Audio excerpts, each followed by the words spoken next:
Welcome to the Disenfranchised Podcast, that podcast about those franchises of one, those films that fancy themselves full-fledged franchises before falling flat on their face after the first film.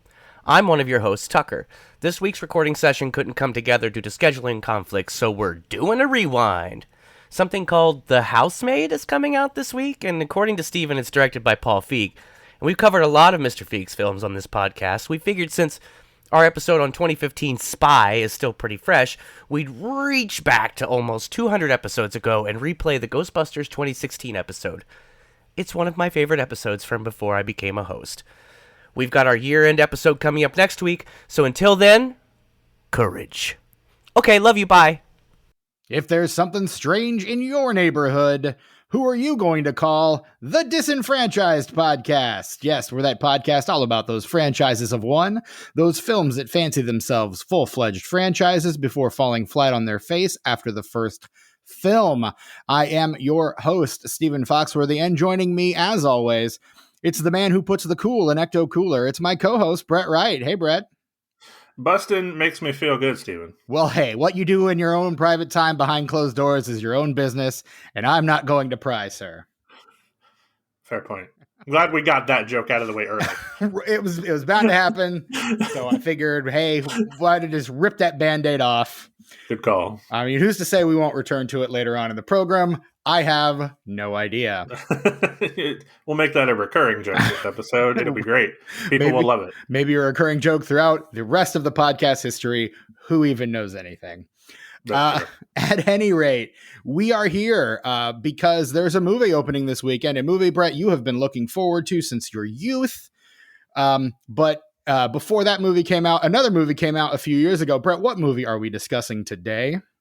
We are talking about Ghostbusters. They added Answer the Call Later, right? From 2016.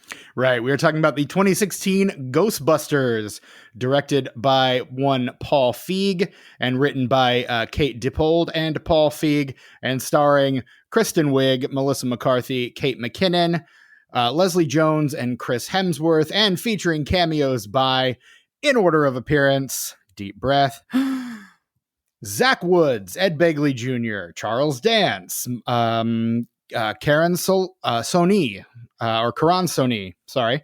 Steve Higgins,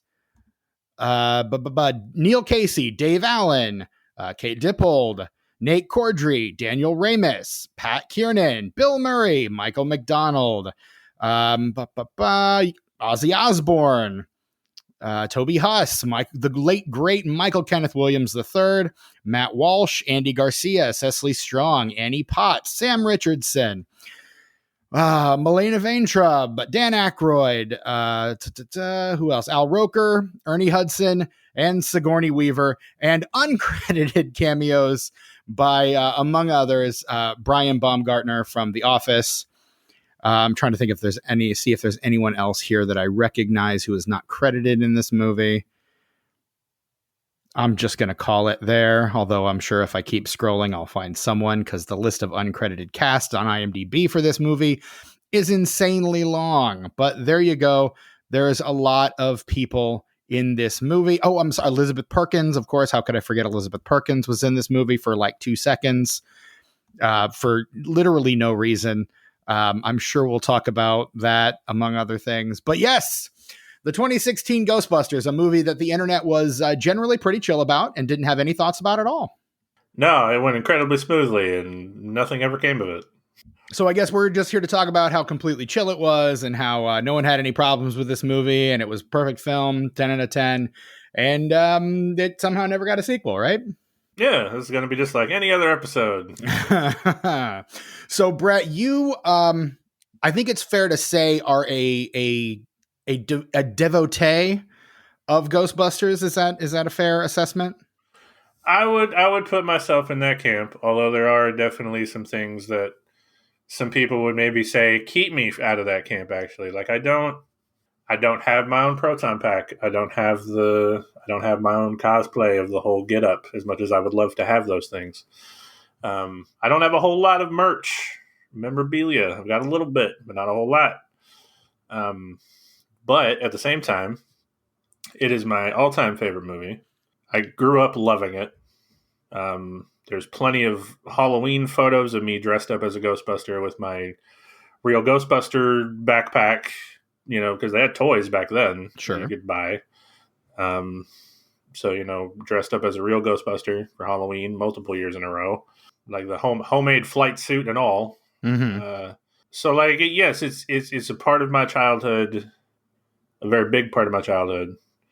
It affected my sense of humor and what I like, even just a little bit of horror there. So there's a little bit of like seeded horror stuff. It's definitely a horror comedy, a thing that you took some time coming around to.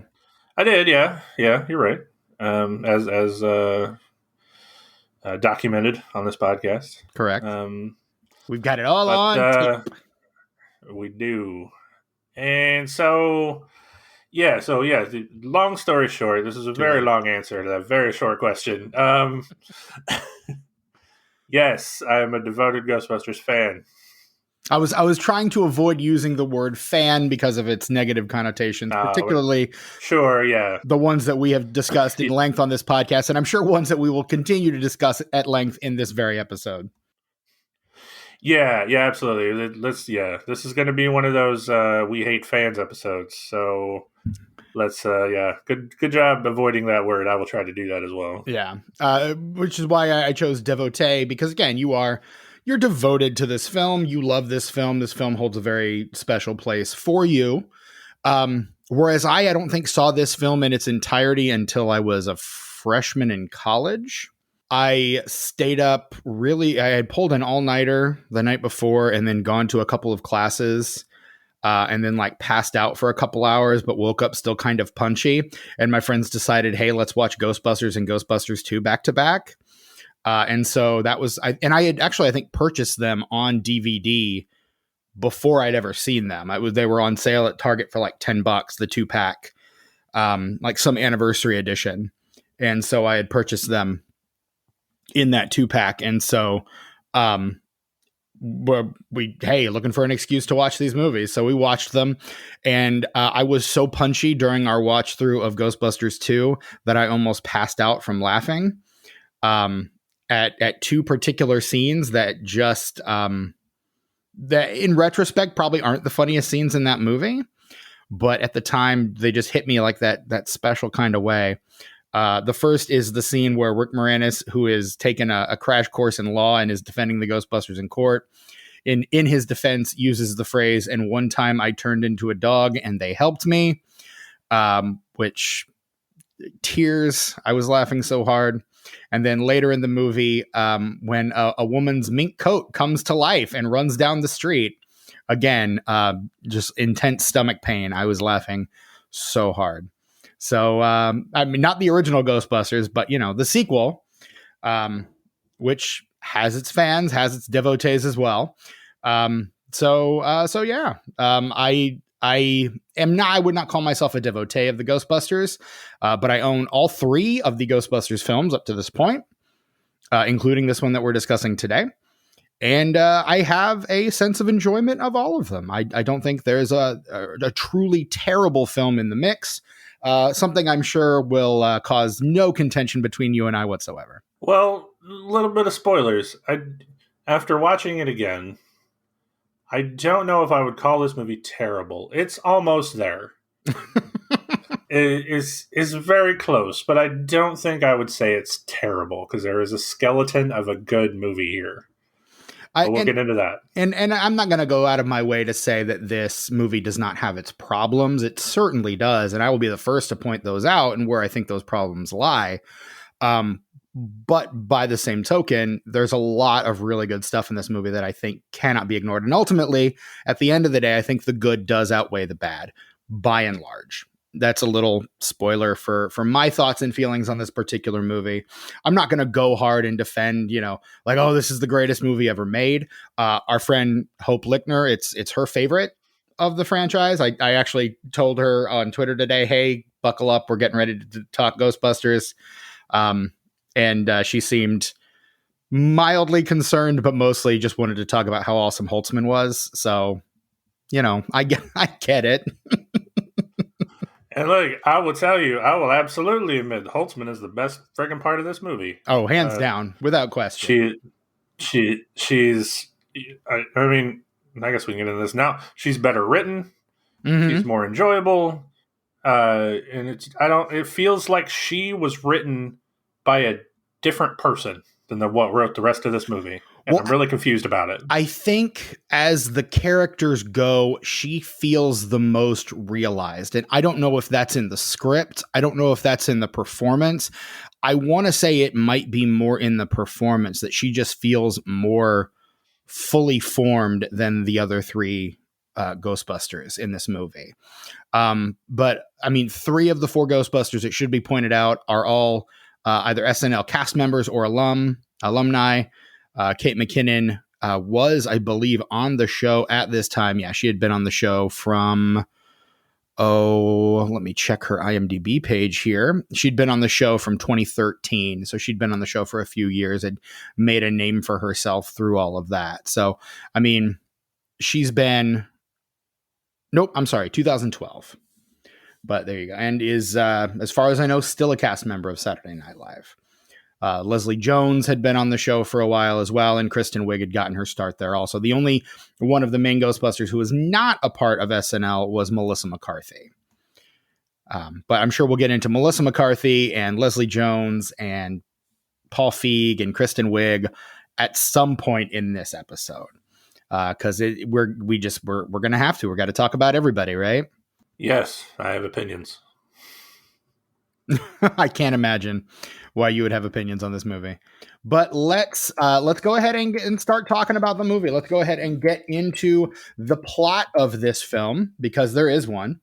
Let's go ahead and get into it. And that means that it's time, yes, for the plot in 60 seconds, a segment that you and I have not had the chance to do for a month and a half at this point. It's kind of insane. I'm rusty. I don't know if I'm going to do so well. Here's the thing. If our recent history is any indication, you don't have to worry about that at all. Fair point. However, the Coin of Justice is at the ready. So for those who are just tuning in because they really want to hear our hot takes on Ghostbusters, for those of you who have not already turned it off when they figured out it wasn't going to be a unilateral hate fest, excuse me.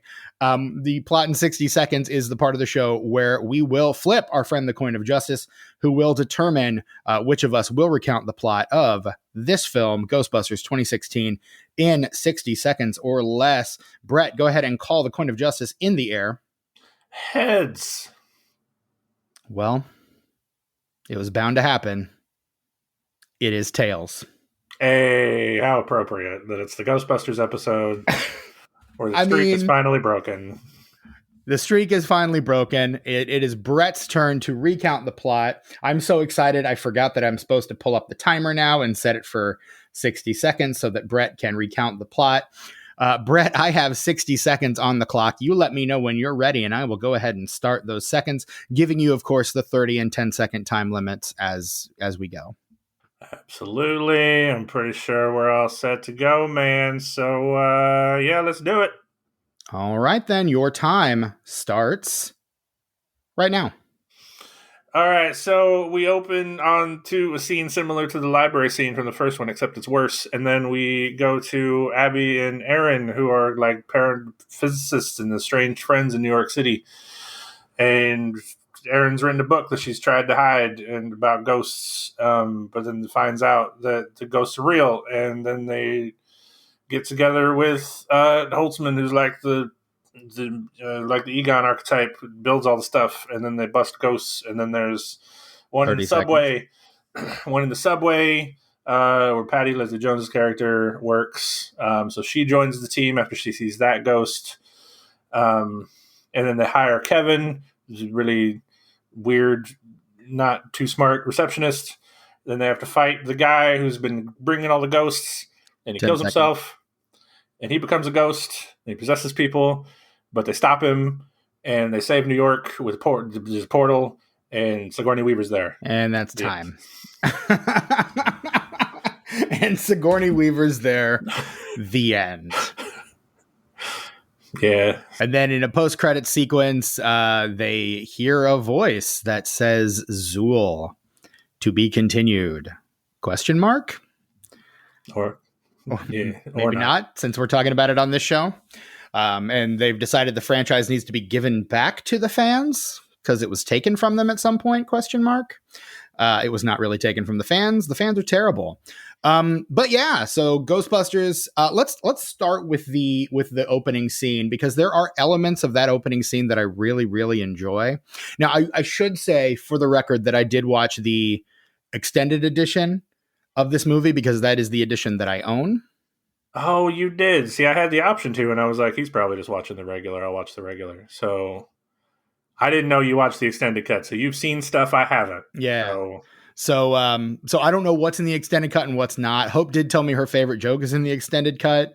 And it's the scene where Bill Murray's character, who plays a skeptic, because apparently he was the one who was always skeptical about doing another Ghostbusters movie, wink, is killed by a ghost. And then they zoom in on the window where all the Ghostbusters are like lined up looking out the window at his dead body on the ground.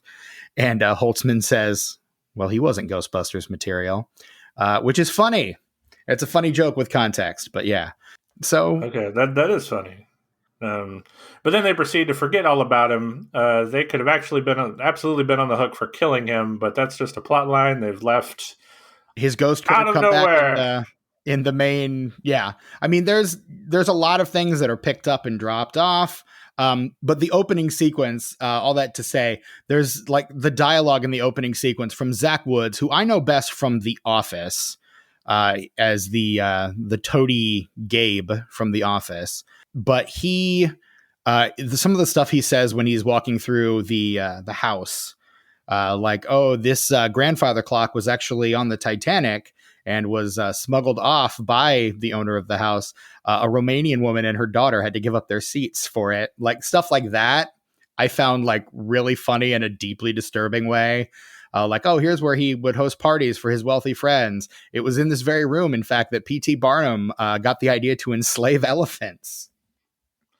Yeah, no, that I also thought that was funny. I mean, I thought on the whole, this opening scene drug on for just a little bit too long, and has the same problem as the rest of this movie has, is where it. I was watching this with my girlfriend, and she said a wonderful joke that they bought out the lampshade emporium, because they just lampshade everything in this movie. We're going to over-explain and tell you exactly every single joke. Mm-hmm. We're going to tell you what it is. This joke means this, and we're not going to let anything be subtle. Just all the lampshades. Going to kind of hold your hand and walk you through everything that we're doing so that you understand that this is a Ghostbusters movie in case you forgot the movie that you walked into. Yeah. And so the opening scene kind of does that. But the jokes, though, I do agree, were funny. Yeah. There and it's that weird balance in this movie for me where you've got these jokes that are, very funny, but then the story is kind of meandering and kind of taking its time, and the stakes are kind of like set in place but not really clearly explained until it's way too late, and then you start putting all the pieces together that have been there the whole time, and you probably could have started building this thing a lot earlier, but instead you've opted for a longer running time because that's what Hollywood demands now, question mark. Yeah, there's no reason this movie should have been 2 hours, let alone 2:15, which is the running time of the extended edition. So right. And the extended edition feels like it's more of that kind of like, we'll tell a joke and then we'll have like 2 or 3 lines explaining the joke we just told, and then we'll get to the punchline. Like the first one I noticed, for example, is I thought it was great when they're interviewing Kevin and he rubs his eye through his glasses. Mm-hmm. And I'm like, that's hilarious. And then they immediately explain it. Mm-hmm. Like, oh, do you know you don't have glass in that? I'm like, yeah. Why did you explain it? It was so funny when you didn't call attention to it. Right. Just so the audience knows that that's not a mistake, that we did that on purpose because it was really funny. Or there's someone named Smartin Christ here to see you.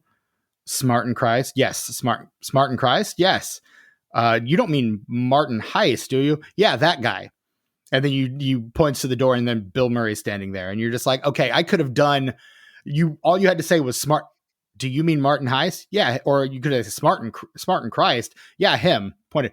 Oh, Martin Heist, Dr. Heist, sir. Like you don't need all of that in between. Like, let's kind of make this into some awkward banter kind of thing. Yes, we know Kevin is stupid. That's the point. That's why we love Kevin. Well, but like, here's the funny thing that I noticed is Kevin is not just Kevin is written in a very interesting way.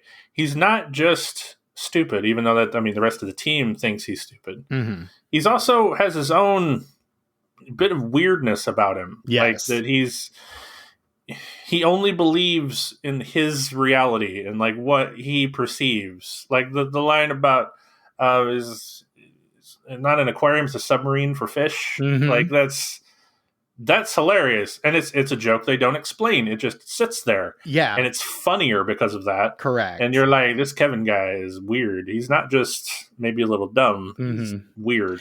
Yeah, and that makes him like, I don't know. Maybe he's an unintentionally nuanced character in that way. I don't know if that's intentional.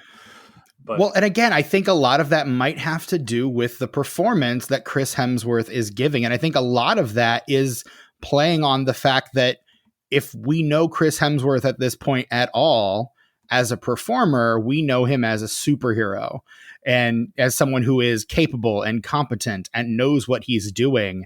And so the fact that he is playing off of that so brilliantly is really, really fun, because up to this point, he's in Star Trek, and then like 2 years later, he's in Thor.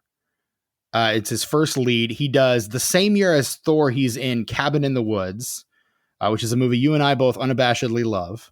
Oh yeah. And he's pretty funny in that, but he's not, that's not a role. That role in particular is not necessarily one written for comedy. He does Avengers, Snow White and the Huntsman, Red Dawn, Star Trek Into Darkness, Rush, Thor the Dark World, Black Hat, Age of Ultron. His first comedy is the year before this in a movie we will probably cover on this podcast eventually, in the 2015 reboot of the Vacation movies, simply called Vacation, where he plays Stone Crandall. And I think the joke there is that he has a giant penis. If I'm not mistaken, I think the joke is that he has a giant penis in that movie. And then he does In the Heart of the Sea, Huntsman Winter's War, and then Ghostbusters. So this is only his second comedy, and probably the first one that a lot of people actually saw. So most people are not really used to Thor being funny, because again, we're still a few years off from Thor, or at least a year off from Thor Ragnarok at this point. So, and that's the one where we're like, oh, Thor's really funny. Chris Hemsworth is really funny. He should do more comedies. But like, this is probably, unless you're a devotee of the Vacation series, this was probably the first time you saw Chris Hemsworth do something funny. And it's kind of a revelation, because he is so effortlessly funny in this. Like, his delivery is just, and my experience in comedy has been that comedy lies in the truth of the thing. Like, if something is honest, it's funny. And so I think his performance, what makes it so funny is just how honest he is. Like, he's not playing like, this is a caricature of a dumb person. He's just playing Kevin as this very honestly stupid and weird individual. And that's why it's so funny. Like, it's kind of awkward and kind of like you kind of feel bad for the guy, but at the same time, you're like, this works. This is really funny. And it's because of that level of commitment that he has to the character that he's performing. I agree. I think if this role had been played by anybody else, it probably would not have landed as well. Potentially, yeah. And maybe he's the one that added that nuance, that adds the bit of weirdness. Yeah, could be. So, I props to him, because he's probably my second favorite character behind Holtzman. Same. And it's, and everyone else is kind of distant third. Like, the next person would be distant third. Like, it's those two are 1 and 2 pretty easily with a bullet. Yeah. But while we're on the subject of Kevin, I would be remiss if I did not bring up the greatest joke in the world. No. What is the greatest joke in the world? My cat. Oh yeah, which I have named myself in the Yes, you have. in the Zencaster recording today. It is funny. Yeah. But at the same time, they drag it on. Just a little. And That's a joke I think you do need a little explanation for. But I do think they take it just a little too far. But I think the idea that this guy has a dog named My Cat is hilarious. Like it, what a great joke. yeah, it is. It is good. Yeah. It is good. Admittedly, it is good. But what I feel like is maybe a bit of an elephant in the room. Maybe it's not. I don't know.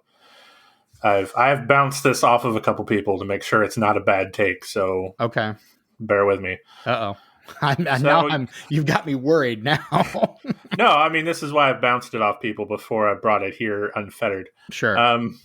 So Janine versus Kevin. Okay. In the original Ghostbusters, which you really shouldn't be doing with this movie. Like, don't try to compare it to the original. I was going to like say, this. I kind of reject your hypothesis from the get-go. I know that's what a lot of shitty fans do, but I don't like the idea of comparing these two movies because they're very different on their face. Which I'll have another point that'll refute that in a minute. So when you have Janine in the original movie, who is intelligent, headstrong, independent, acerbic, and she's never, in the first movie, never sexualized. Maybe a little bit by Egon, but he's Egon. I was going to say there's some deleted scenes where she is, but those were scenes were deleted. Right. And it is by Egon, so yeah. Yeah. And I haven't seen Afterlife yet, so I don't know if that goes anywhere. Because we still, if you haven't seen the movie, you still don't know who Egon married to have kids with. But then on the other hand, you have Kevin, who is the literal exact opposite of that character, which is fine. That's totally fine. You can do the exact opposite because maybe that's what you should be doing in a remake. Don't try to be beholden to the original. But the way that he's treated, he is treated as an idiot by the rest of the team, even though he's actually not. Like, I mean, he kind of is, but not. We just talked about that. And he is sexualized by Aaron in particular. Yeah. And there's this thing where, like, okay, if men sexualize a woman character, that's bad, but if women do it, it's okay. And that's not okay. Like, that is not something you should be doing. It seems like a deliberate choice by the writers to say that, like, look at us, we're being different. Like, look at us, we have an all-women team, and we're gonna, objectify the male receptionist. And, like, look at us, we're being woke, and we're doing the opposite of, all the other stuff. Because they even call out. That's probably not being woke. I would say that's if you're sexualizing a character for laughs, I would say that's probably opposite of woke, but whatever. Well, I mean, the connotation that people use woke for a lot of the time is in this derogatory way. Like, they're trying to do it on purpose, but failing. Like, that's sure. Most people that use woke are not woke people anyway. So yeah, which is really what I'm getting at. Like, it's that same sort of like, look, we're trying to be progressive, but we're actually not. And I feel like that's a really bad way to have handled it, like, because Kevin could have just been Kevin without, the line, "You're a walking sexual harassment lawsuit." Like, did you really have to put that line in there? Like, come on, like, just let Kevin be Kevin. You don't have to, and maybe even keep the lines from Rowan in there about he's like muscular and he works out and all that. But, like, you don't have to have Aaron and Abby in the interview scene, like, over-sexualizing him all the time. It's completely unnecessary. I agree. It's just a bad look in general. I agree. You can do the she's attracted to him thing without putting that much mustard on it. Like, you can, like, the scene where they're dancing after they capture the ghost, and he comes in and starts dancing, and she keeps trying to, like, dance up on him, and he's like keeps turning away, not because he's disgusted by her or anything, but just because he's oblivious to the fact that she's trying to do that. Like that's some funny physical comedy, and you can kind of have her pining for him from across the room without, again, putting that much mustard on the sandwich. Like, oh, she's attracted to him. You could have someone say, well, of course she is. Look at him. That's all you really need. You don't need to lay it on quite so thick. But again, I think you could say that about most of this movie. Is there is a tendency to lay, wherever we're finding the comedy, to just lay it on a little thicker than it needs to be laid on in order to oversell the joke. And of course, nothing ruins humor like explaining humor, right? Right, exactly. And that is also present in something else I noticed. There are two jokes in this movie, which again brings to my original point of like, it feels like this, you can really tell this movie was written by two people. Like, there's the wonton joke done 3 times. Yep. And the slime joke done 3 times. Mm-hmm. The wonton joke is drawn out, completely unfunny, and doesn't make any sense. The payoff is kind of funny. I still don't agree. But fair enough. I think the payoff is when he just gives her the thing of just wontons. I thought that was pretty funny. But then you got the slime joke where Aaron gets slimed twice, like completely. Mm-hmm. And then the third callback is when it's, and this is what makes it funnier.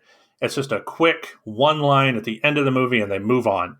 Just that at this point, I think the slime is coming after me intentionally. Right. Yeah. They don't linger on it. They don't over explain it. It's just a quick callback joke and they're back to the movie. Mm-hmm. And it's not I'm going to yell about wontons for a couple minutes. Like, it's like, I think if they had cut the wonton joke with him handing her the thing full of wontons, that would have been fine. But just about every minor character in this movie, down to the what cameo from Milana Vaintrub, like, they're all improvers. Like, they are all people who did improv. You mostly with UCB, but probably with other groups as well. Like, most of these performers are improv comedy people. And so and Paul Feig is a big improv comedy guy. And that's the school that he comes from is the Apatow School, where there's a lot of improv and you kind of find the movie in the edit and there's a lot of riffing. And I think that worked on Feig's previous films. I don't know that it works for a Ghostbusters film. Which is ultimately, I think, why you end up getting these jokes that kind of seem overdone, is because those things may work on stage a little better than they might in a movie, or one or two of those jokes might work better than a movie full of those kind of jokes, which is ultimately what we end up with because of Feig's sensibility as a director. Yeah, I do know that about Feig, and yeah, I think you're right. It doesn't work in a Ghostbusters movie. It has to work in a movie like Bridesmaids, where you can have sort of a loose script where you don't really have to explain anything. Mm-hmm. Just let things go. Because look, like, in a Ghostbusters movie, you sort of need to explain what's going on. And you can't just have Holtzman throw out a bunch of scientific gibberish and expect that to be all we need. Right. Which is what she does on a regular basis, which is cool. I dig that. Like, they did that in the original too. Like, you had Egon and Ray throwing out a bunch of scientific gibberish. Well, and that's because that's something that Dan Aykroyd really likes to write, is scientific gibberish. So the original Ghostbusters script was chock full of that kind of absurd dialogue because Aykroyd likes writing that kind of absurd dialogue. Yeah. So then, at least in the original, which, you're right. I hate saying, but in the original, it doesn't make for a good argument. No. But there are some things that you compare it to, like, you can't not compare it to. And because sometimes this movie feels like somebody watched the original movie and just took like footnotes, mm-hmm. like tiny little cliff notes, and was like, oh, that's a cool thing, I'll put that in there, and didn't really pay much attention. And it feels like they kind of sat down And I think I watched a couple of the special features for this movie. And at one point, Feig says, what are the things that you would be, if you were seeing a reboot of Ghostbusters, what would be the things you would be disappointed if we didn't include? And I'm sure that goes from everything to the actual equipment, the car, the proton packs, etc., to the jokes, some of the jokes and the references. Like literally at one point, Melissa McCarthy yells to Kristen Wiig, "Who are you going to call?" And then the TV yells something that's not quite Ghostbusters, but to the tune of the Ray Parker Jr. song Ghostbusters. It's like Ghost Hunters or something. Ghost Hunters. And it's you're like, okay, they're doing the thing, sure. But then every single like music sting seems to be a remix, orchestral or otherwise, of the original Ray Parker Jr. song. It's almost like they didn't have an original composer. They just had a guy who remixed that song in every single scene in the movie. Yeah, which is a shame, really, because the score. You know what, man? I'm gonna stop referring to the original, because every time I do it, I'm just like, yeah, it's not a good look. So this is the last time I'll do it. The score of the original is great, but at the same time, like, it's still one of those things I have to call out, because you're right. It feels like that's missing. Like, it's just nothing but remix and orchestral versions of the theme, as if that's something we want. Like, because that's the other thing. They really tried to capitalize on the nostalgia. Like, and I don't think that's what they should have done. I agree. So here's what I wanted to get to about refuting your point about comparing it to the original. Is that's great and all if they hadn't tried to capitalize on the nostalgia of the original. That's point one. I mean, it's a thing called Ghostbusters. What do you want them to do? Just not include that stuff at all? Don't make a trailer referring to the original team. Did they really do that? They did, yes. It played while I was loading up the movie in Amazon. It reminded me.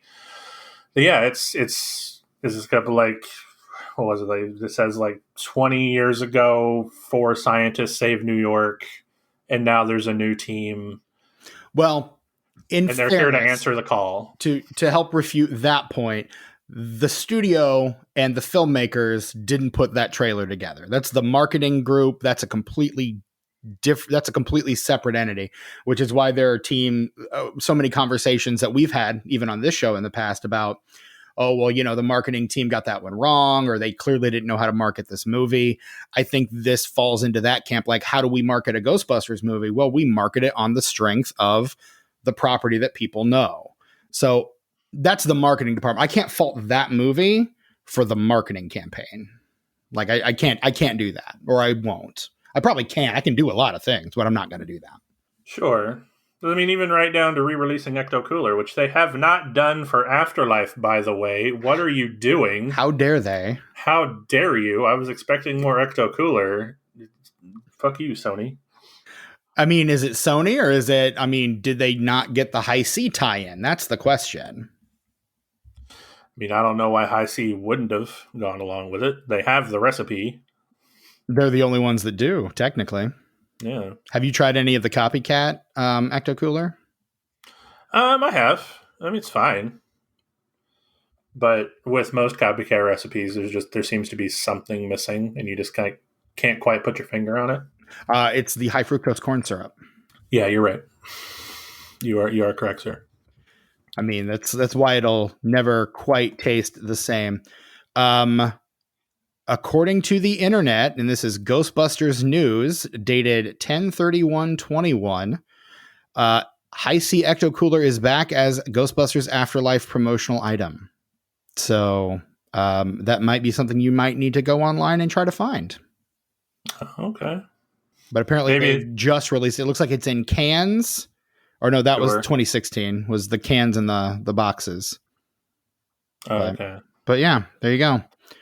Apparently it is back, just probably not widely available quite yet. And this was, again, like I said, this article was released as of the time of this recording a week ago, as of the release of this episode 3 weeks ago. So, But I suppose that makes sense because they were probably worried about releasing it too early in case the movie got pushed back again. Which, I mean, as given how many times Afterlife has been pushed back, it makes sense. Yeah, so that tracks. I apologize, Sony and High C, for being so angry. Thank you for bringing Ecto Cooler back. I appreciate you. But the other point to that is if you don't want to be compared to the original, maybe don't make the only non-white actor in this movie the blue-collar worker. I mean, yeah, good point. Maybe make her part of the original team. Just saying. There is something that there seems to be a Force Awakens-esque quality to this movie, in that The Force Awakens took everything we love about the original Star Wars. I'm talking 1977, A New Hope.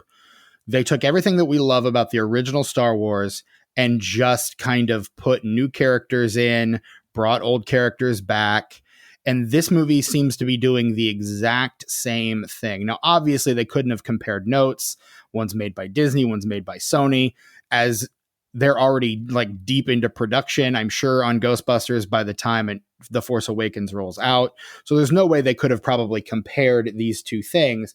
But the fact that they're doing almost the exact same thing is pretty telling and pretty interesting, I think. Like, this is, I guess, what we thought a reboot was or needed to be around the midpoint of the past decade, like, or the mid to late point, I guess, of the last decade. Like, this was what we thought a reboot needed to be, is we take the story, we maybe switch a few set pieces around, we tweak the characters a little bit so they're not exact one-for-one analogs. We make sure we bring everybody back. We get as many of their blessings as possible. And then we just make the movie. And I think the things about The Force Awakens that I don't like are the ways that it does lean far too heavily on the premise of the original movie. And the parts in this movie where I'm kind of like, okay, fine, are the parts where they're like, but this thing in the original movie, let's bring this back. Like, don't get your beam entangled in mine. You're saying don't cross the streams. I know what you're saying. It's fine. And then again, at the end, like, that's how we have to defeat the thing, is by crossing the streams, just like in the original movie. Well, no, they don't cross the streams at the end. She still says total protonic reversal, which feels shoehorned in. Oh no, in the extended edition, she literally says we have to cross the streams. Oh. Yeah. That is on the cutting room floor. She does not say that in the original. It is definitely in the extended edition then. Like, we have to cross the streams. Like it, and that's how they do by crossing the streams. All four of them fire into the pit. They all cross their streams, and that's the thing that reverses. And again, full reversal. Instead of just saying reverse the polarity, just say the nerd thing we all want you to say. Like, yes, we all know what reverse the polarity means. Just say reverse the polarity. Yeah, well, okay. So that's really interesting. They changed the ending in the extended cut. Or at least they cut that part of the scene in the ending. Do they not? Is that not how they defeat the... No, in the original, they shoot the nuclear reactor on top of Ecto-1 and make that as it's falling into the pit. Okay, they do that in this one as well, but they do it they cross the streams first. That doesn't work, and then they shoot the thing as it falls in. So, okay. Oh, okay. Point taken. Got it. And so they do both. Yes. Okay, that tracks with the rest of this movie. Let's try multiple things to try to end this, because we're going to drag it out. But and again, that's kind of the... But again, the parts of this movie that I like the least are the parts where it feels overly beholden to the original, when I don't feel like it should be as beholden to the original. It feels like they're trying to please the shitty fans who are going to dislike this thing irregardless, just because... irregardless is not a word. They're going to dislike this thing regardless, just because there be women busting ghosts, and ain't no bitches gonna bust no ghosts. Yeah, see, that's the thing that really... I think that's the thing that makes me the angriest about this movie, is they knew... Because if you go back and read the original, like, leaked emails and whatnot, This was originally conceived as purely a cash grab because they were going broke. So they knew that they needed to shoehorn in stuff to appease the old fans while still being different enough to bring in new fans. Right.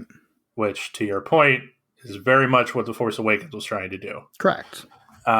Disney's like, we spent billions of dollars on this property. We're not going to make new movies. Hey, you know who's really good at weaponizing nostalgia? J.J. Abrams. Hey, J.J., want to make a Star Wars movie?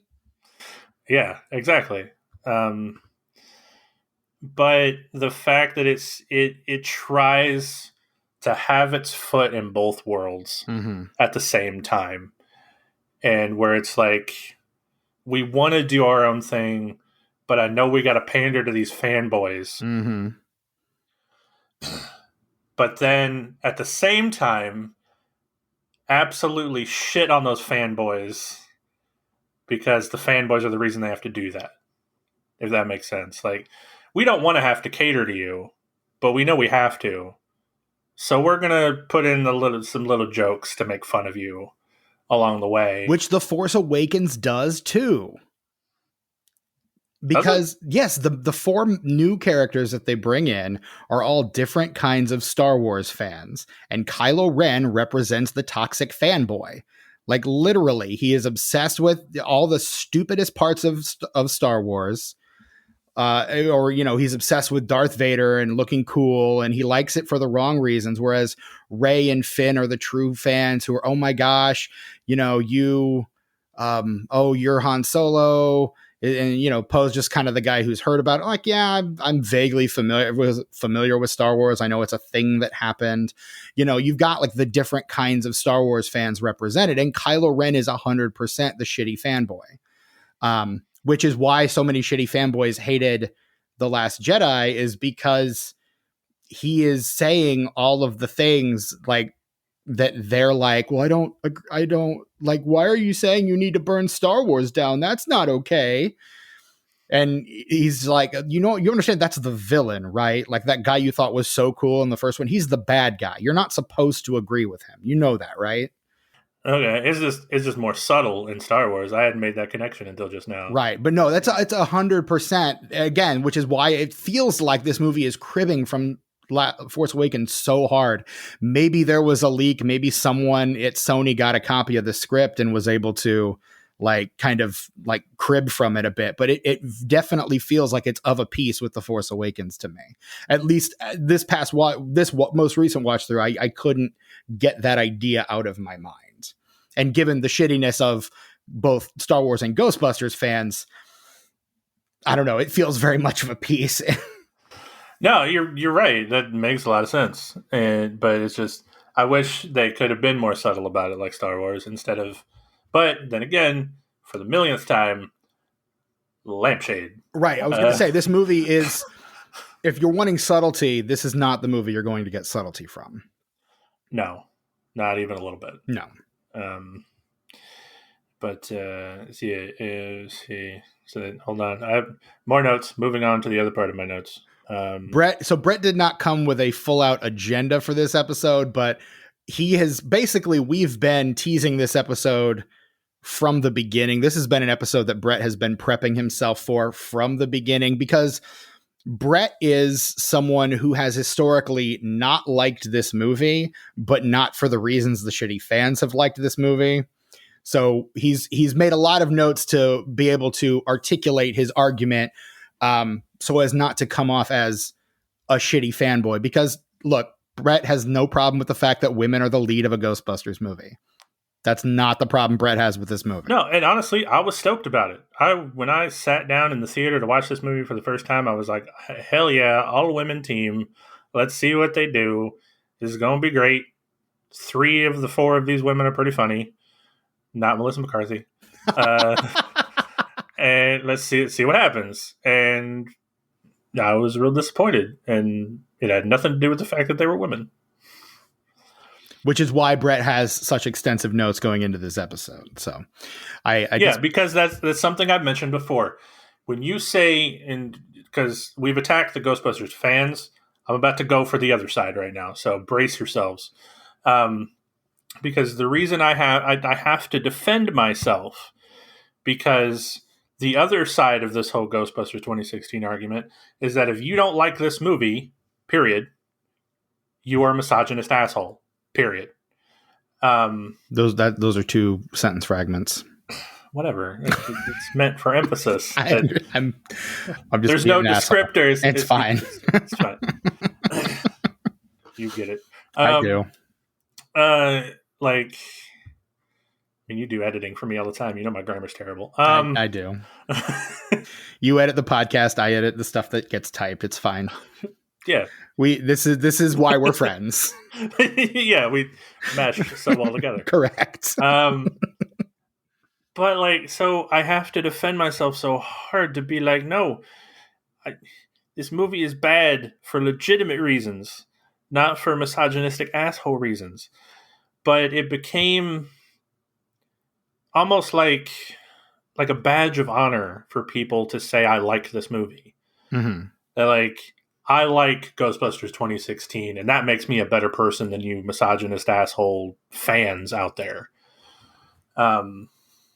And you can see that in the reviews for Afterlife, where they will go out of their way to say, well, the fanboys got their movie back, and it's just a bunch of nostalgia bait, and, you know, they're the reason that 2016 failed, and I hope they're happy now.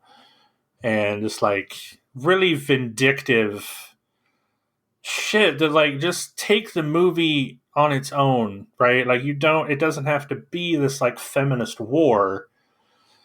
I mean, I get it. Fans are shitty. Fans are bad. We talk about this all the time. I mean, this is the very nature of fandom that we've been against from the beginning of this podcast. Like, it's kind of one of our, I mean, at this point, like, it's a drinking game. Like, Steven and Brett talk shit about fandom. Okay, take a shot. Yeah. I mean, at this point, it's on the disenfranchised bingo card. It might as well be the free space. You're drunk after the third episode. It is bad, but like, and here's the thing, guys. You people that are out there like harshly defending 2016, you're just as bad. I'm just going to come out here and say it. If you are staunchly defending 2016 without any sort of reason to back it up, if you're just attacking Afterlife because 2016 failed because of the fanboys, you're just as bad as those fanboys. Like, you're allowed to not like what you don't like. But if you're just going to come at people because you disagree with them and for no other reason, you are just as bad as they are. Right. So, I mean, so there's a nuance here that, you know, yes, you can like a movie. You can like this movie. That's fine. Yeah. I kind of like this movie. I think this movie's a lot of fun. Is it my favorite Ghostbusters movie? No. Is it my favorite movie of all time? No. But I would still defend this movie while admitting that it has problems, because at the end of the day, I enjoy it. You know, I think it's a fun movie. I think it is worth I'm glad that it got made. But there are bad faith arguments being made on both sides, I think is the point that you're trying to make. Correct? That is what I'm getting at. Yeah. Sometimes I'm not the best at articulating a point. I'm helping. Long-time listeners know that. That's why I have Steven to go, wait a minute, he's not actually, don't cancel him yet. Please let me explain what he's trying to say. So a bad faith argument is a bad faith argument, no matter what side of the argument you're on, is yes. Essentially the point that's being made. So, yes. So yeah, I mean, we had our good friend Hope Lichtner, I'll invoke her again, on our Dune episode a couple of weeks ago, and she went on about Ghostbusters. During that Ghostbusters 2016 in particular about that.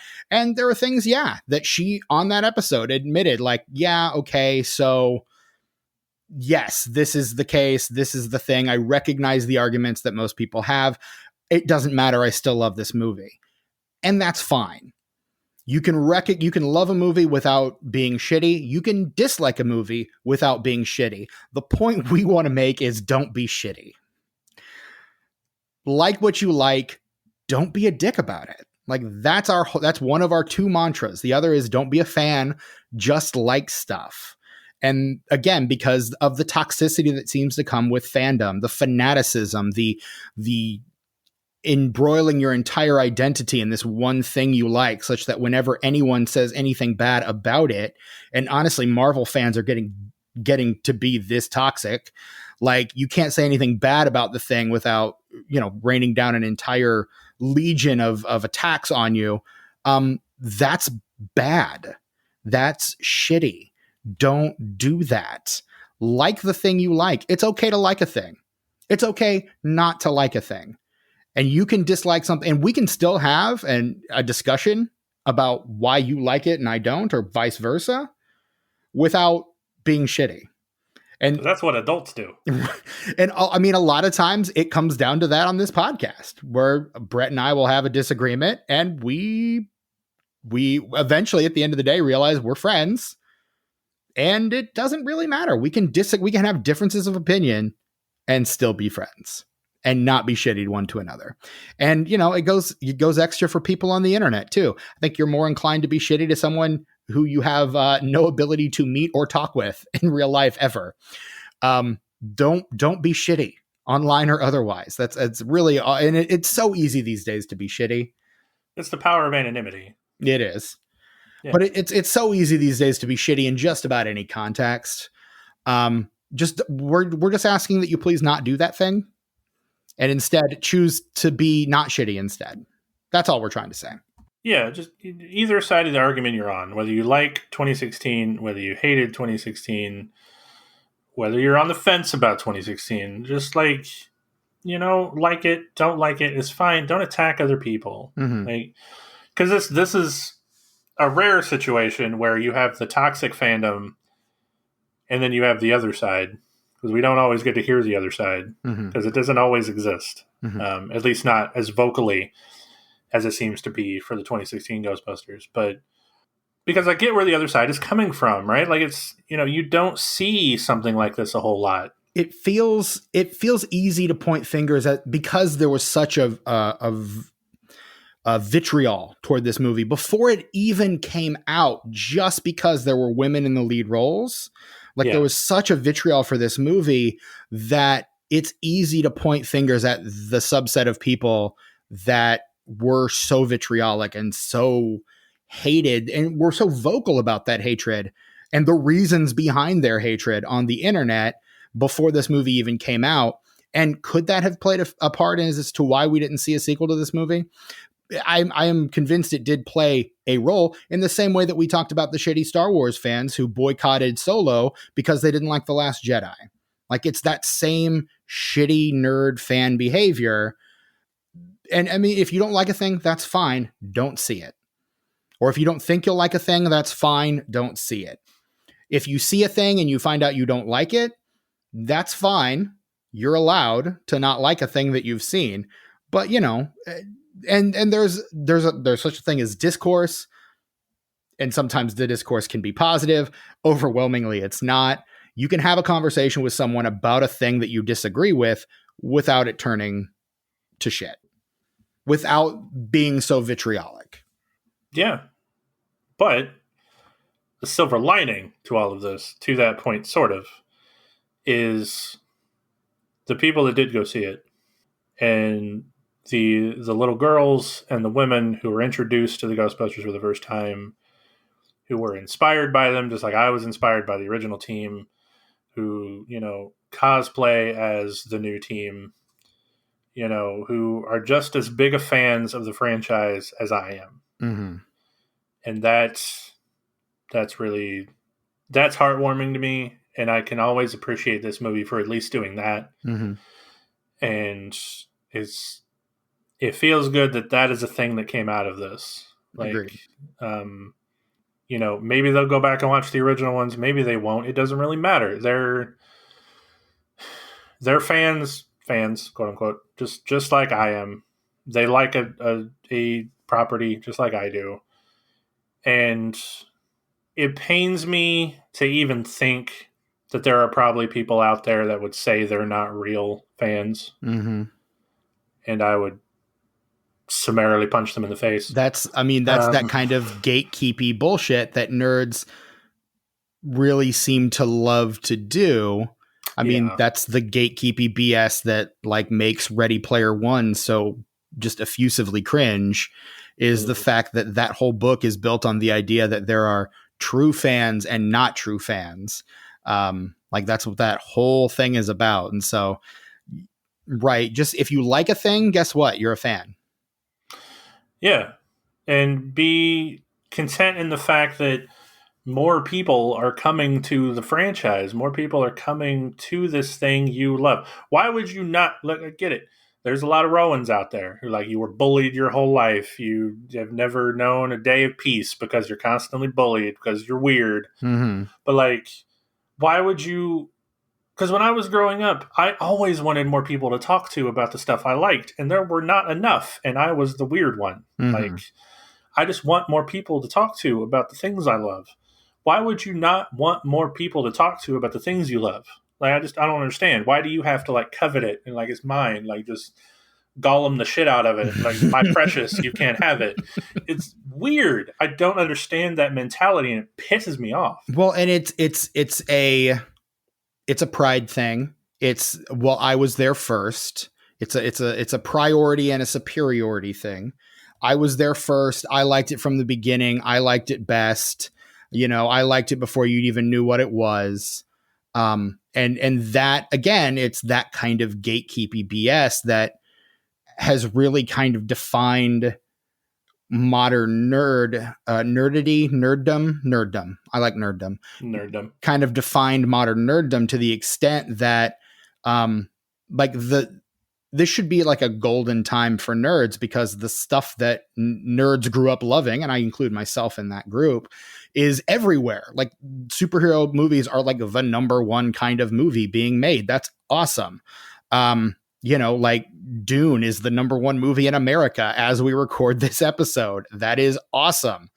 You know, we're getting a fourth Ghostbusters movie. That's pretty cool. Like, all, like, it's targeting not just nostalgia, but the nostalgia of nerds in particular is kind of where Hollywood seems to be going for ideas right now. And so it's kind of a great time to be a nerd.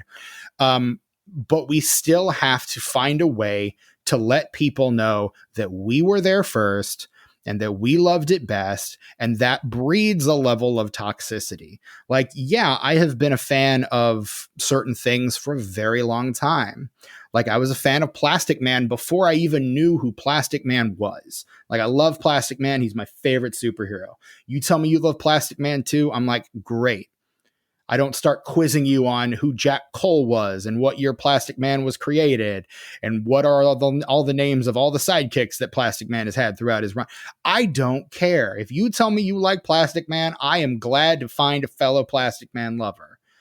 That's it. You know? That's what I was getting at the beginning. Like, I feel like because I don't have my own proton pack and my own flight suit and I don't have a whole lot of merch, that there are people out there that would say I'm not a real fan. Fuck that. Yeah, fuck that. Like, no, that's not true. No. I've always wanted one, and I'm honestly considering taking out a loan to buy the official one that Hasbro is currently producing. Okay. But still, I don't have one right now, and I don't know if I'm going to be able to afford that one, even though it is ridiculously cheap and it is screen accurate, and professionally made by Hasbro. But yeah, I'm not any less of a fan just because I don't have all the cool shit that you guys do. Right. That's yeah, just the fact that that is a metric of someone's love for a thing. Like, don't be a fan, just like stuff, because again, there's that level of toxicity, right? That this is my thing, not your thing. How dare you pretend to like this thing that I have liked for longer than you? It's a really shitty attitude to have. And I've on the other side of that, I've seen people go, you know what? There's this property that I've loved for a long time. I don't like what the producers are doing with it right now, so I'm done. I'm done with Thing. And I've done that to a degree. Like, I'm not the Star Wars fan that I used to be. They're not. And I kind of, after the Disney Plus announcement from last year, which we talked about, or a couple years ago, which we talked about on the solo episode, I'm like, you know, Star Wars, I'm kind of done with Star Wars, but I still love the stuff that I love. Like, I still love the original trilogy. I still love The Last Jedi. I still love Rogue One.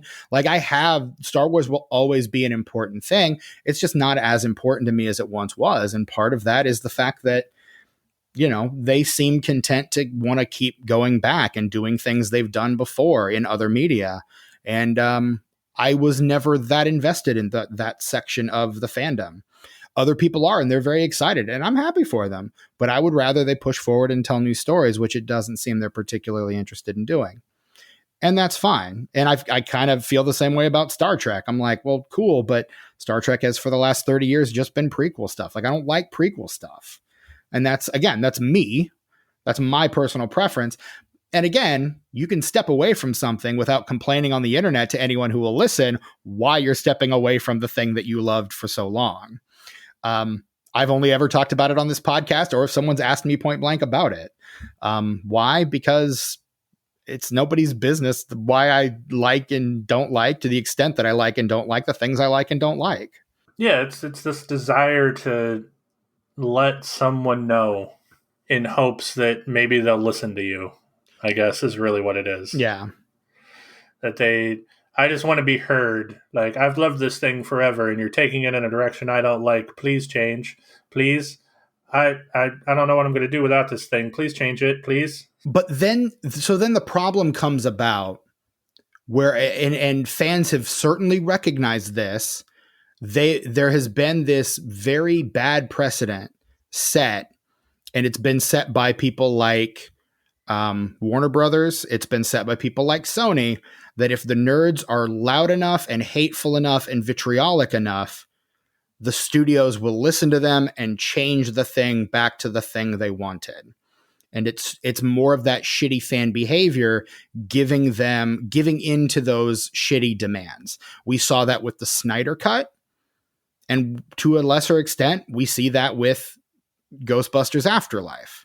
There are these course corrections that happen based on fan reaction, and fans know this. And so they're like, well, I'm going to boycott XYZ because I want them to give me the Snyderverse now. So I'm going to boycott every Warner Brothers movie that comes down the pipeline from here on out because they won't give Zack Snyder. Yeah. And I'm left thinking, if the writing of this movie had been better, and if maybe Paul Feig hadn't been the director, or maybe if he had been a little bit more hands-on. Basically what I'm saying, if this movie had been better and I had really liked it, I would probably be upset that there is an Afterlife coming out, that there's that course correction. Because I would be sitting here going, well, I want a sequel to that one. Like, can I see where that one goes? Because, I mean, they mentioned Zool at the end. I want to see this team fight Zool and see what they do with that. Yeah. Is Zool a different thing here? Is it the same entity across dimensions? Like, let's dig into that. Because, potential for some cool lore there. Exactly, which they did in the comics. Mm-hmm. Like, there's a whole Ghostbusters multiverse in the comics, which just goes to show how much writing changes, because I absolutely loved this team in the comics because the writing is so much better. Right. So it's all about the writing. It has absolutely nothing to do with anything else. And the script is the script and the editing, I think, are my two biggest problems. That and Feig's reliance on, quote, finding it in the edit, I think are so I guess kind of those three things in tandem.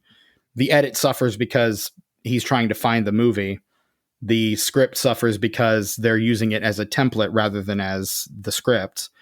And Feig is kind of the one masterminding it all. So I would say those are my problem areas where I think the movie struggles the most.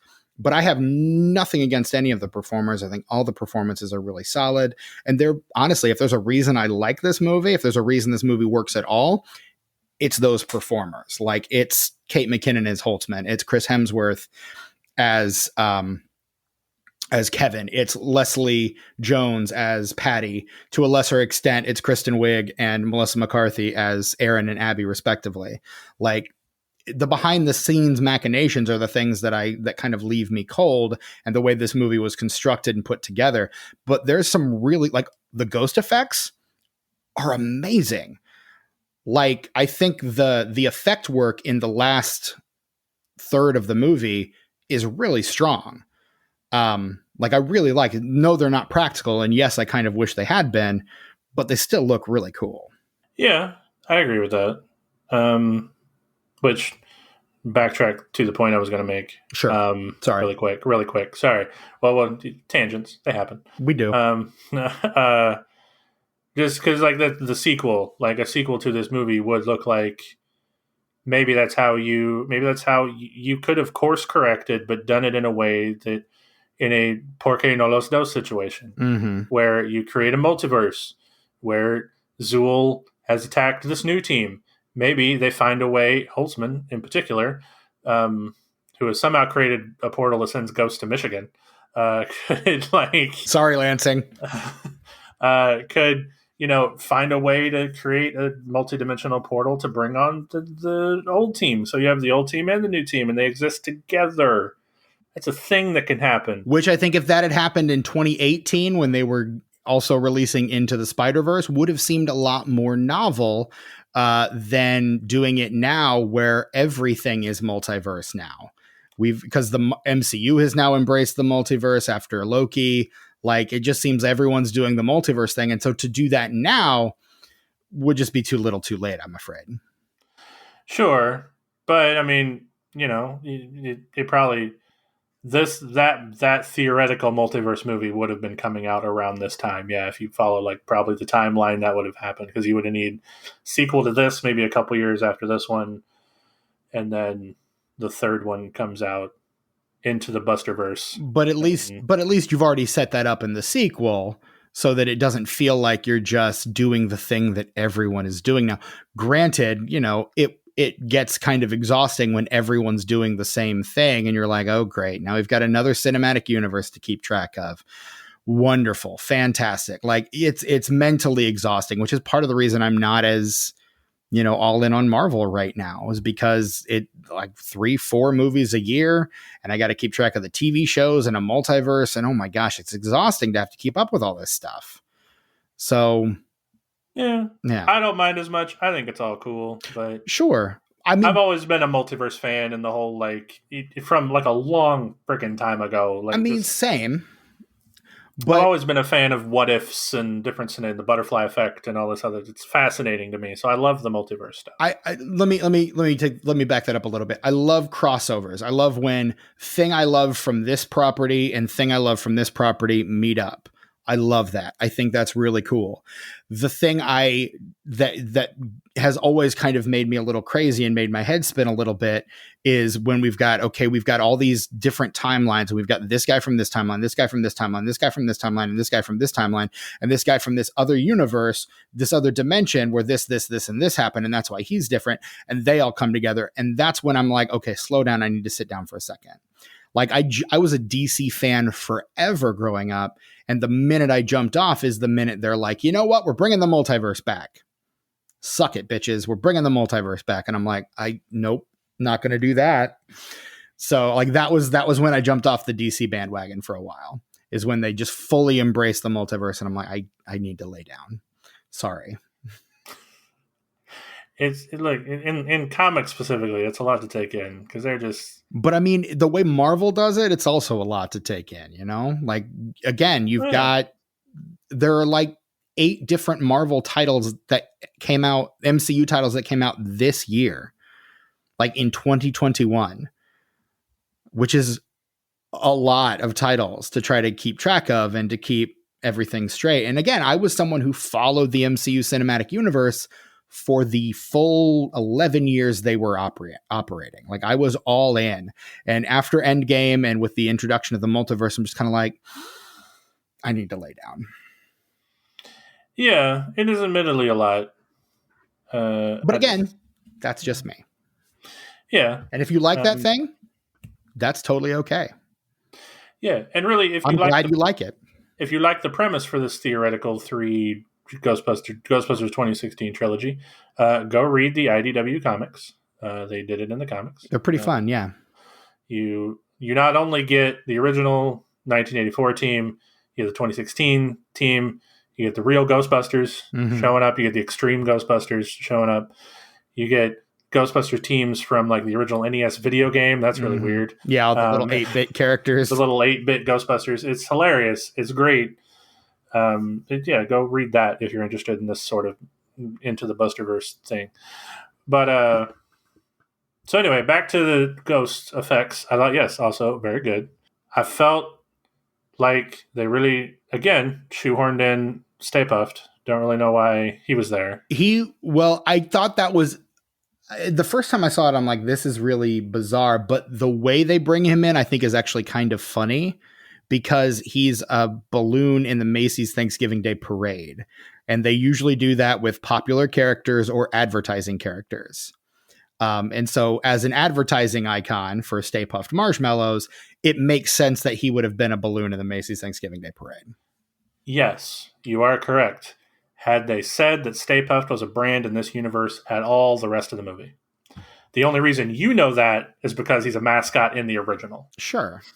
And again, that's one of those, like, again, what are you going to be disappointed if you don't see it?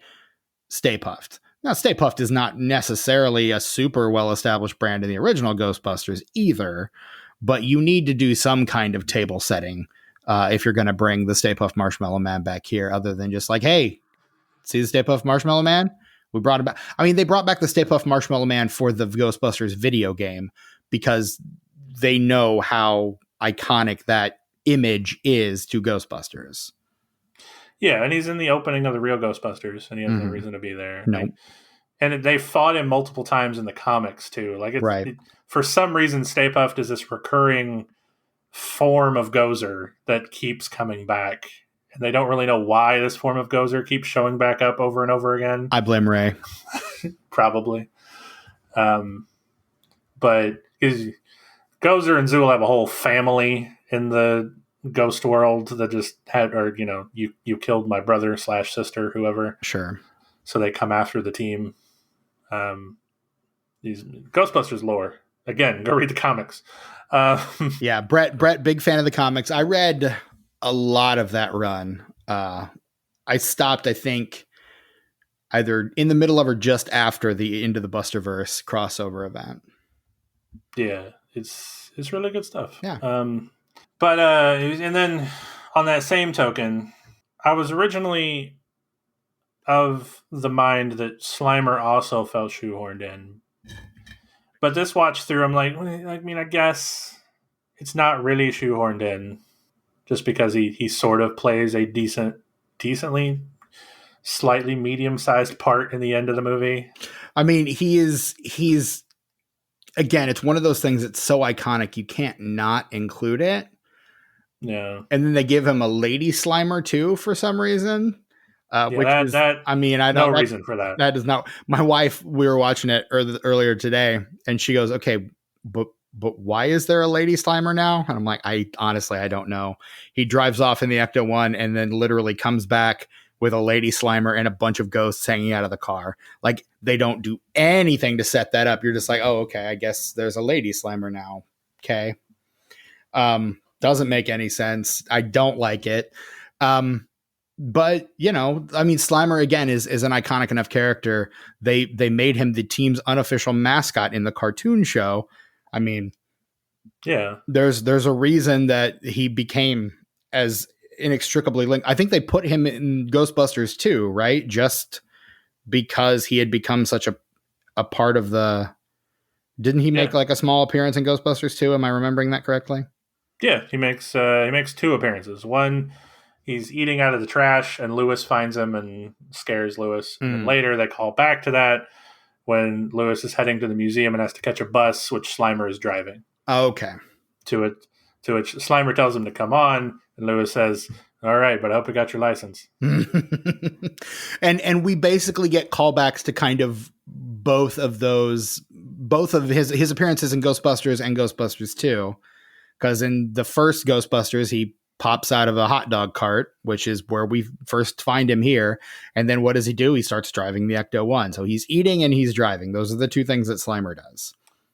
That is a very fair point. You have made a very interesting connection I had not made. Look at that.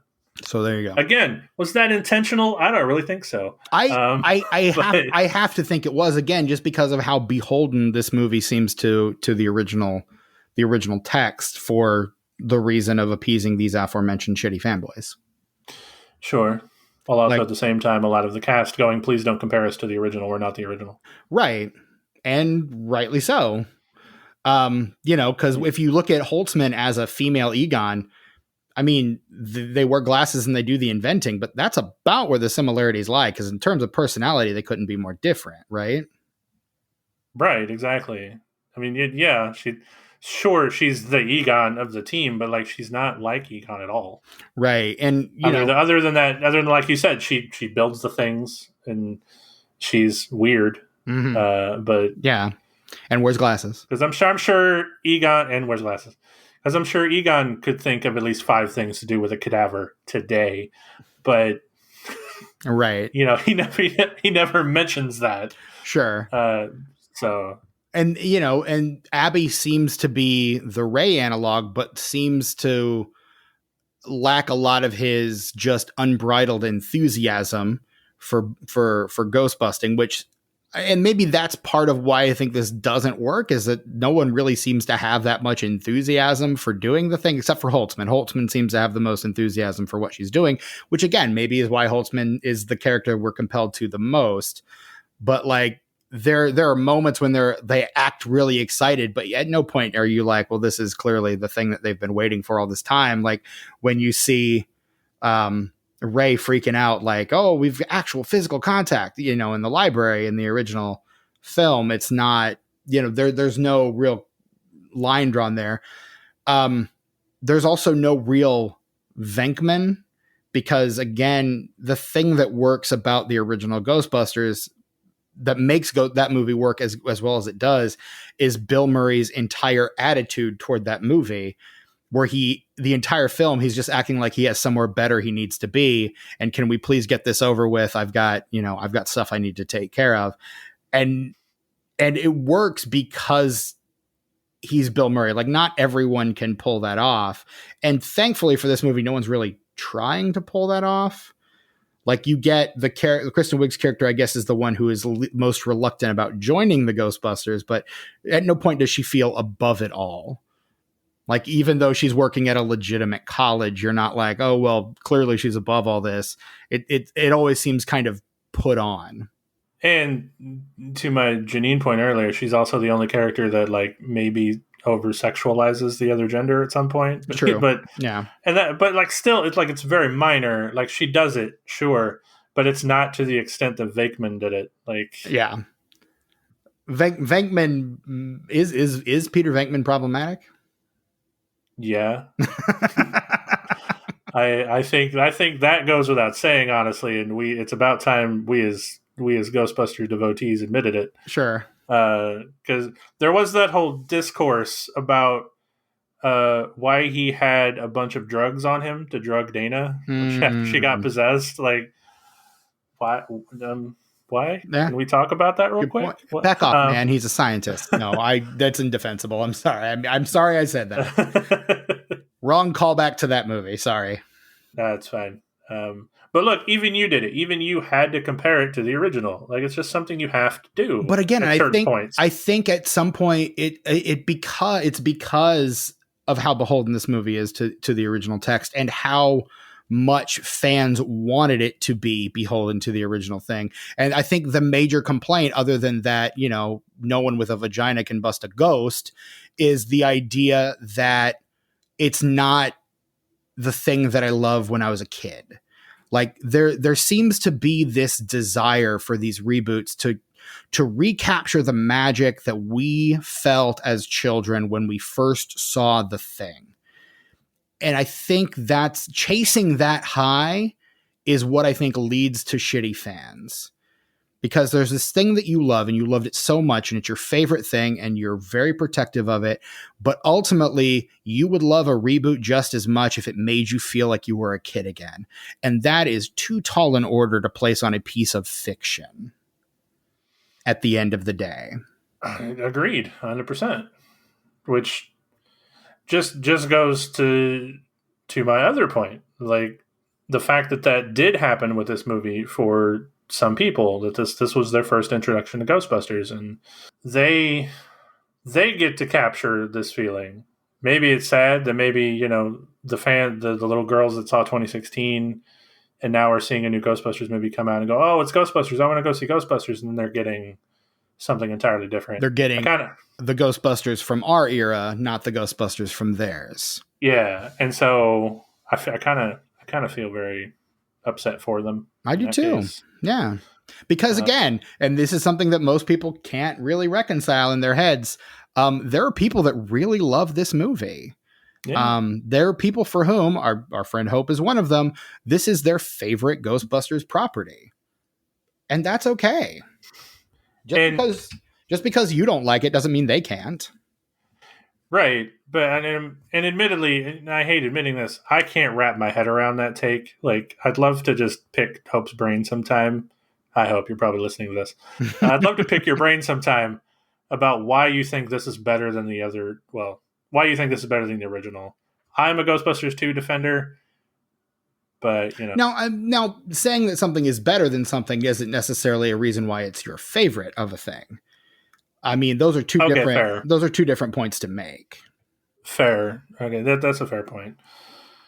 Which I guess when you put it that way, it makes it easier for my brain to comprehend. Sure. Because it's a preference thing. Right. So that makes more sense. But I would still love to hear your opinion, Hope, on why it's your favorite. Well, and when I've talked to her about it in the past, and I, like I said, I'm sure Hope will be more than happy to share her thoughts with you. I don't know why I feel that way, but something tells me that she's not going to be shy about sharing what she feels with you. But you know, she's like, it's funny people doing funny shit. Like, why? How do you not love that? So, you know, I get it. Yeah, but you know, your mileage may vary on that take. So. Yeah, and it does. But that's fine. You're allowed to like it. Yeah. It's okay. It's okay to like a movie. It's okay to like this movie. And if you do like this movie, I'm really glad you like this movie. I like it too. Yeah. I mean, I don't know. I've pretty much gone through all of my notes. Sure. I think the only other note I had was the fact that whenever a physical gag is done, mm-hmm. it is done to the more overweight members of the cast. That's a little problematic to me. I mean, that's always been a comedy trope. Fat person fall down equals funny. And right. as a person with of a substantial size, I've always kind of had a problem with that. I've always kind of had an issue with that. And I mean, it's been to the extent that like guys like John Candy didn't take certain roles because, speaking of people who were almost cast in the original Ghostbusters, didn't take roles because he felt like they were belittling him. Like he almost didn't take Stripes because there's the mud wrestling scene. And he's like, I mean, they're just making fun of the fat guy. And I think his acting teacher had to like sit him down and be like, no, this would be really good for you. There's some value to this. You should, and it helped make his career. But I mean, making fun of the fat guy has been a comedy trope for years. And you would think by 2016, you would hope by 2016 that we were away from that. But people still find it funny when large people fall over. I don't understand why, but it is. It's fat phobia. Just call it what it is. It's fat phobia. Like, you have to look a certain way. You have to be a certain weight. And if you don't, you are a joke. That's really what it is. Which is bad. It's a bad take. It is. It very much is. And I think that you could sum up all of the things I don't like about this movie into one scene, and that is when Patty falls off the stage at the rock concert. So that is a larger person falling down, mm-hmm. and then proceeds to call out maybe why they didn't catch her. Honestly, that line, for whatever reason, that line hit really well for me. Like, I don't know if it was a race thing or a woman thing, but I'm mad as hell right now. Like, I thought that line was great. I mean, again, your mileage may vary, but I thought that was hilarious. They crammed that scene into every single trailer and commercial, so I don't remember if it was funny the first time I heard it, but it definitely wasn't funny the 30 millionth time I heard it. Sure. And again, it's hard to fault the movie for the problem of the marketing team. The things the marketing team decided were the things that needed to be in the trailer. Well, sure, but still, marketing team aside, it's a distillation of all the things I don't like. It's it's the bigger person falling down. It's over explaining the joke. It's lampshading why this is supposed to be funny, and it's the only non-white person in the cast calling attention to the fact that it could be a race thing, like, which is the only time that is actually done in the movie. It is, which good for them for not only doing it once. I guess you could have not done it at all. That'd have been great. Sure, but and and again, maybe you could have made her a part of the original team. Maybe swap some people around. But that's it's whatever. I like her in that role because I like her energy. I think her energy fits that role really well, personally. But again, does it have to be the blue collar person? No, probably not. But again, I think her energy matches that character really well. Because honestly, I think you take that energy and put it into the Ray role. Like, I think that works great. Like, she could be enthusiastic and very like over the top about all the ghost stuff. I think that would have worked really well. But instead, her uncle's got to be Ernie Hudson. So, which I mean, I did love that. Like, here's the thing. I have such goodwill for Ernie Hudson. Yeah, me too. Like, just as a performer. And I talked about this a lot when we were on Slayaway with Enola, past and future guest Enola Lugosi. I talked a lot about the fact that Ernie Hudson pretty much got the short end of the stick on the original Ghostbusters because they had written the role for Eddie Murphy. He turned it down to do maybe Beverly Hills Cop, which was going to be a starring role for him.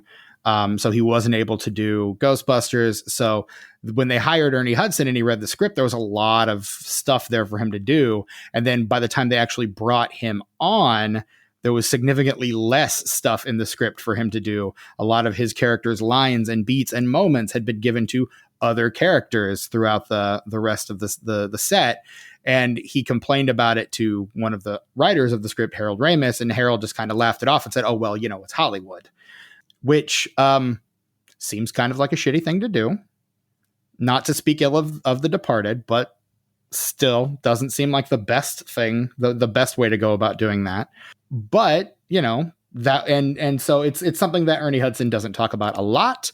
But if you can read kind of an interview or two with him, like talking about kind of his experience on the first Ghostbusters, I think some of that's kind of telling. But I've got such goodwill in my heart for Ernie Hudson that literally anytime Ernie Hudson shows up in anything that I'm watching, my immediate reaction is, hey, it's Ernie Hudson. Like, I love that guy. Regardless, if it could be Twin Peaks: The Return, it could be The Crow, it could be any number of things that Ernie Hudson is. It's this movie. Literally, he gets out of the car at the hearse at the end of the movie. I'm like, hey, it's Ernie Hudson. And I'm just always happy to see Ernie Hudson, and I don't even care about the context. I love Ernie Hudson. Yeah, and to clarify a little bit further, Ernie Hudson has never said a bad word about Harold Ramis. No, like he's never said he never held that against him. Or no. So and Ernie Hudson seems acutely aware that this is the movie that the original Ghostbusters is the movie that kind of made his career. Like, he seems very aware of that. And if anyone is going to show up for a Ghostbusters thing, Ernie Hudson's usually going to be the first one to sign on. He usually is, yeah. Which is great. Because he's the one, I think, that recognizes, like, he was the one, like, all the other guys couldn't be bothered to, like, audition for the Ghostbusters, the real Ghostbusters cartoon. Ernie Hudson wanted to play Winston in the Ghostbusters cartoon. And the only reason he didn't was because none of the other actors were going to be. And so they're like, well, we can't have you be the only guy from the movie. So no.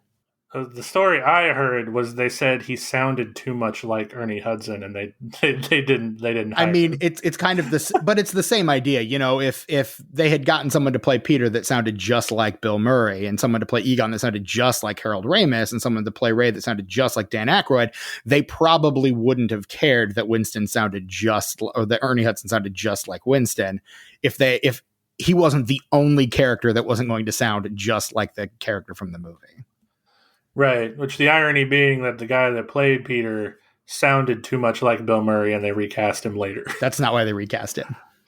It's because Bill Murray complained to somebody at a party, "Why do I sound like Garfield?" And so they recast him based on a offhanded comment that Bill Murray made at a party to somebody. That was why they recast him. Well, that's conflicting stories I've heard. Mine comes from Maurice LaMarche himself. So, well, I guess that's probably the more accurate one then. I don't know where yours comes from, but mine was the one as told by Maurice LaMarche, who again does not blame Bill Murray for his friend Lorenzo Music getting fired from the gig, because again he's like, I don't know the context, I wasn't there. It was an offhanded comment made at a party, but you know, a word got back and that Bill Murray wasn't happy, and so Lorenzo Music got the boot. But I mean, you've got Maurice LaMarche, you've got Arsenio Hall was the one who they finally got to play Winston. The immortal Frank Welker, like that voice cast was still pretty stacked for what it was. Yeah, no, it absolutely was. So, and I know I watched the shit out of it as a kid. So yeah, now you know what, a great vehicle for this Ghostbusters team from the 2016 movie, give them their own animated series. That would be cool. I would watch that. I would too. Will that happen? No, of course not. No, I think we have seen, outside of the comics, I think we've seen all we're going to see of this team, which is tragic because I like this team and I love the potential of this team. Like I want more of this team. I want more of this group. But again, outside of the comics, I will probably never get it, which is a bummer.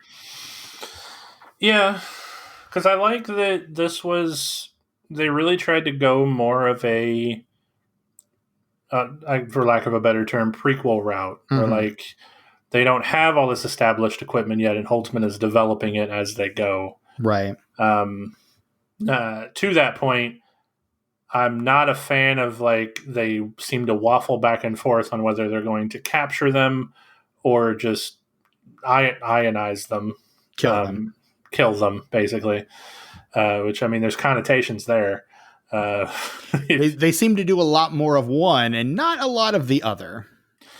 Yeah, especially when they're just like at the beginning of that final big fight at the end, when like they're using the regular proton stream and they're just like throwing them around. Like, you guys don't have traps. What are you doing? Right.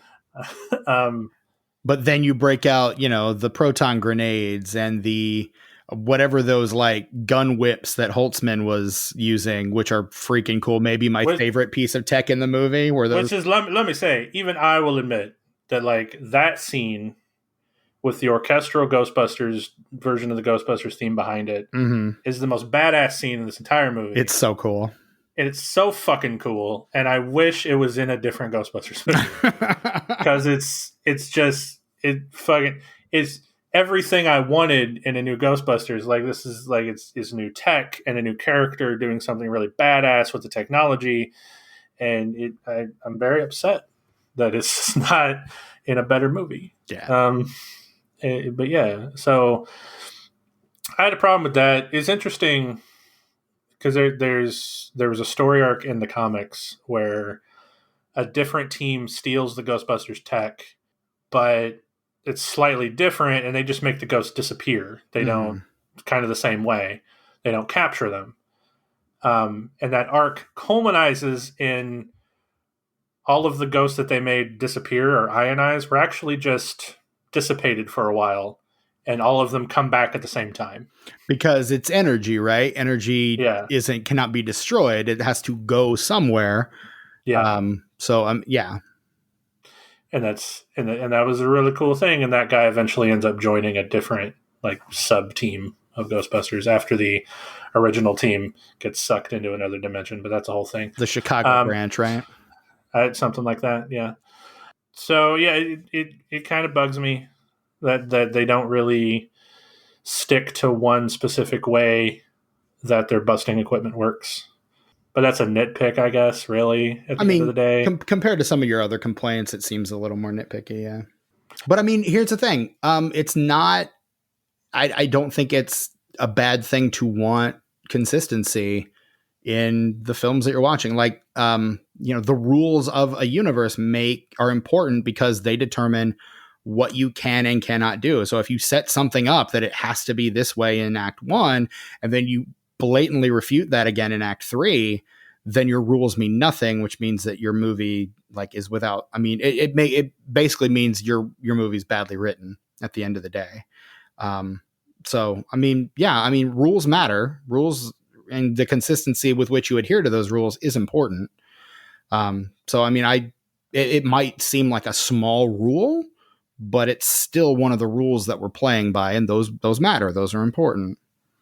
So I'll give you that one. Yeah. But yeah, so Ghostbusters 2016. Do we want to talk about any of the other cast members that we've not really addressed so far?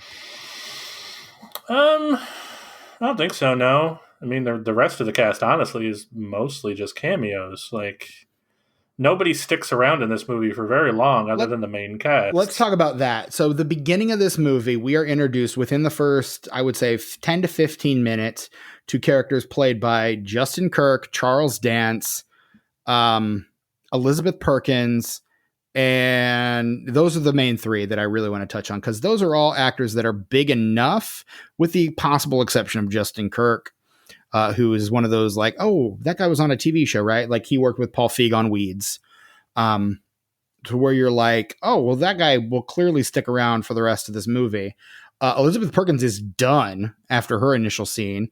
Like you get the sense that maybe Justin Kirk was like cheating on Kristen Wiig with her, maybe, but at no point is that explored or touched on or elaborated upon whatsoever.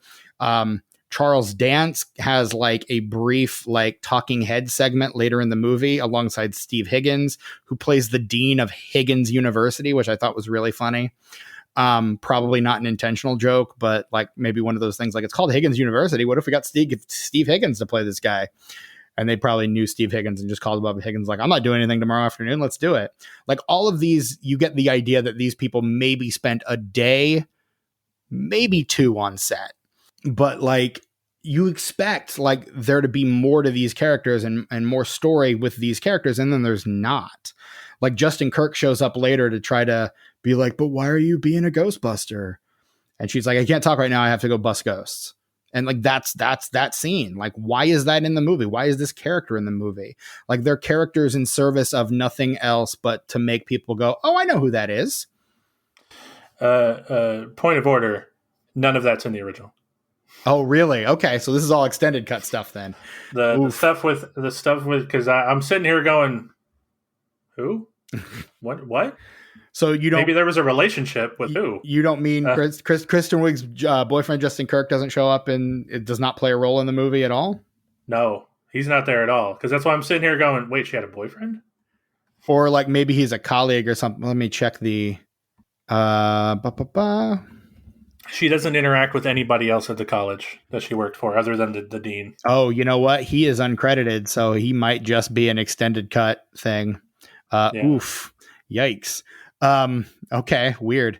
So then, yeah, these are all complaints I have with the extended cut. Then why do you need to add that in the movie if you're not going to add in the full story arc for that? Okay. That interesting. Okay. Then let me ask you this, since we can't use any of that material that we just talked about, and that's all getting cut from the episode. Is it? I don't care. Whatever. How did you feel about the cameos from the original cast? From the cast of the original Ghostbusters. So we've got cameos from Bill Murray. We've got cameo from Dan Aykroyd, from Ernie Hudson, Annie Potts, and Sigourney Weaver. All five and there is a bust of Harold Ramis in the movie as well. That's his quote unquote cameo because he had passed away a couple years earlier. Some of them feel shoehorned in. Give me an example. Dan Aykroyd's in particular. Dan Aykroyd is probably the worst one. Dan Aykroyd's is absolutely the worst one. Because it makes a whole lot of no sense. He knows what kind of ghosts are around, and then that I thought was kind of funny. Like, oh, what are you talking about? It's a class 5 apparition. This is nothing. Like, I thought that was kind of funny. But then he, of course, has to say the thing. So yeah, it's the I ain't afraid of no ghosts and driving off for me, where I'm just like, okay, fine. Yeah, like great, none of the other cameos do that sort of. Well, Annie Potts sort of does. The what do you want? Yeah, the what do you want? Yeah, but like, so I will admit that like hers feels shoehorned in, but I also just love her and Janine so much that I was like, I just love this cameo. I don't care if it feels shoehorned in. Well, and I feel the same way about Ernie Hudson's cameo. Like, it feels shoehorned in, but I love Ernie Hudson so much that I'm like, I don't care. I'm just glad Ernie Hudson's in a movie and is getting a paycheck. Yeah, pretty much. Hooray, Ernie Hudson. You get that money, buddy. And I think I would have liked Bill Murray's more had they not just used his character as a cameo. Like, you've got that whole subplot of the mayor wanting to, like, make them out to be frauds so the public doesn't find out about ghosts being real. A way overqualified Andy Garcia in that role, by the way. Way overqualified. Oh, absolutely. But like, why wouldn't it's right there in front of you. Why not put those two things together? You have this guy who wants to debunk them. Why not put those characters together? Through line. Like, you've got a nice, like, really tight through line. Instead, you just throw Bill Murray's character away. Literally. Yeah. Chuck him out the window. Literally. Yeah. And then just forget about him. Yeah. I'm just now thinking of how overqualified Andy Garcia is for that cameo as the mayor. But I also really love the don't compare me to the Jaws mayor ever. Like, I love that line. That's so, and his delivery on that is perfect. It was really good. Yeah. Like, look, some of the jokes in this movie are good. It's not an unfunny movie. It's just not a consistently funny movie. I went into this rewatch thinking I'm not going to laugh at all. I remember hating everything about this movie, and I was laughing in the first 3 minutes of this movie. Like, I was like legitimately having a good time. Yeah, the jokes in the opening are funny. Yeah. And and a lot of Kevin stuff makes me laugh. Mm-hmm. Kevin's good. Holtzman's great. Yeah, Holtzman always good. Now, at the beginning of the movie, look, I know I'm in the minority here, okay? I don't find toilet humor funny, especially queef jokes. But I know I'm in the minority. Everybody's like, farts are never not funny. And I'm like, are they? So, I mean, I get that. But, like, it's just the lowest common denominator of humor. Sure. And Holtzman's better than that. Come on. I think the way that she doubles down on it is what I found really funny. It wasn't the fact that there was a fart. It was the fact that she was like, well, what if I told you it came from the front? Really? I can do it on command if you want to. Like, the way that she kind of doubles down on it and like the delivery that Kate McKinnon is giving there, I think turns that into something funnier than it might be otherwise. But again, that's me. Your mileage may vary. May vary. What did you think about Sigourney's cameo? And Sigourney's cameo, I mean, if you flesh that out in a sequel, I think it's a fantastic role. I think it's really cool. And it feels like something that might have actually been fleshed out in a sequel. Yeah, I really think you get her to come back for a sequel, and she is absolutely there helping Holtzman to develop the containment unit and other stuff. And like, of the people that seemed like it felt like Aykroyd, Hudson, and Weaver were like really excited to come back and do Ghostbusters stuff again. Murray's always the guy you have to convince. Like, Aykroyd was like, hey, you want me to consult on the script? I do the tech stuff really well. Like, let me know what you want to do. Anything you want me to do, I'll do it. Whereas Murray's like, I don't know.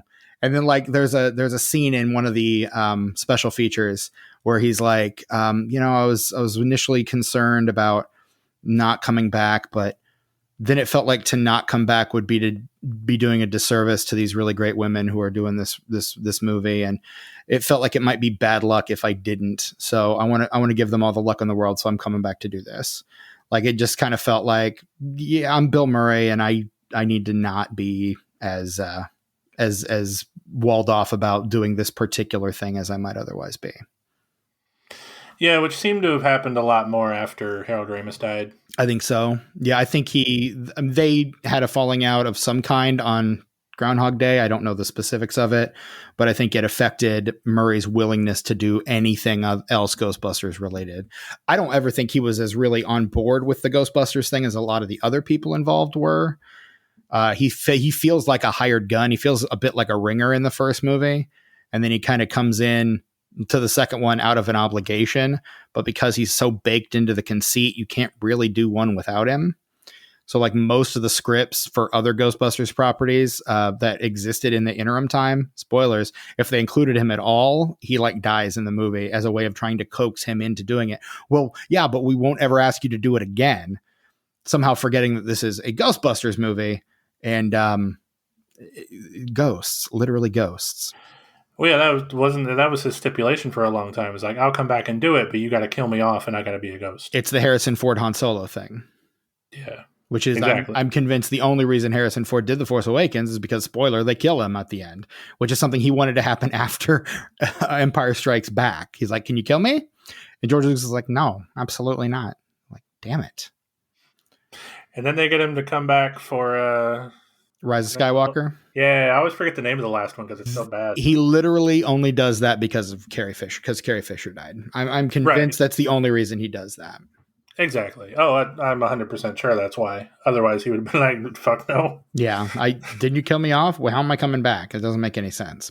So, but yeah. So, I mean, but yeah, there you go. Ghostbusters 2016, a movie that we had some thoughts about, apparently. This is long for a standard you and I episode, man. Well, no, this, so I wonder, we should make this a habit of doing like our one Attack the Fans episode every year. This is 2021's solo. Yeah, so it kind of is. Yeah. What fandom are we coming for next year? Tune in to find out. The way Marvel fans are going, it might be you. Might be DCU fanboys too. Who even knows? And we haven't even talked about the box office yet, Steven. No, I know. I got it pulled up right here. So this movie opens July 15th, 2016. That is the week of my birthday. And Ghostbusters opens at number 2 in its opening week. It garners in its opening weekend $65.3 million. It will go on to gross $128.3 million domestically and another $101 million internationally, for a worldwide box office total of $229 million overall. So nothing to sneeze about there. Seems like a pretty good return on investment. And yet, because fanboys suck, we will not get a sequel to it, despite the fact that it grosses over 200 million worldwide. Well, and also apparently because Paul Feig spent way too much money on the military dance number at the end. Which I thought was really funny, but I mean, it makes sense. That is kind of one of those, how do you pull that off kind of things. I also want to shout out the late, great Michael K. Williams, an actor who I think was never given a chance to truly show what he could do after The Wire, which if you've not seen The Wire, he is incredible in The Wire, playing one of the all-time great television characters, Omar. But never really got a chance to shine in film the way he did in that show. But playing a very thankless role as a Homeland Security officer. But every time you cut to his face during that dance number, he looks appropriately freaked out the whole time. And that's the thing that I'm just looking at that number and like completely in disbelief of, is that the look on everyone's face is sheer horror yet their body's doing all this like really fun stuff. And I love that dichotomy. That cracks me up. Whereas I'm like, really? A third dancing scene in this movie? Do we really need this right now? That's the third one's the one you need, man.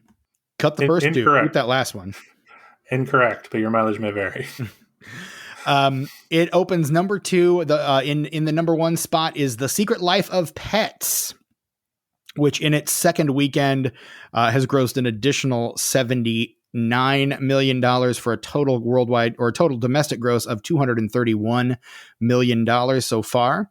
In third place, down from number 2 the week before, is Finding Dory in its 5th week. It's earned over $450 million by this point. In 4th place, down from number 3, a movie we will get to talk about on this podcast one day. I will make sure of it.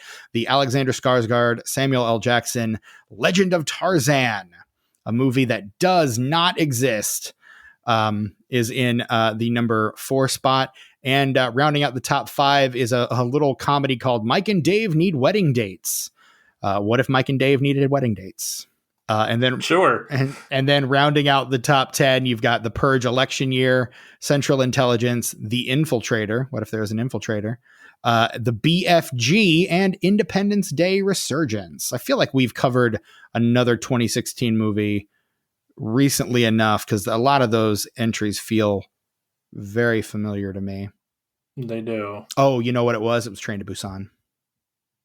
Oh, yeah, you're right. Which means that this is as good a time as any to plug our Patreon, patreon.com. Segue. Well, I mean, we got to double back and do some more stuff too, but patreon.com/disenfranchpod. For Halloween this year, a few weeks ago, Brett and I sat down and did an audio commentary for our favorite zombie movie, Train to Busan.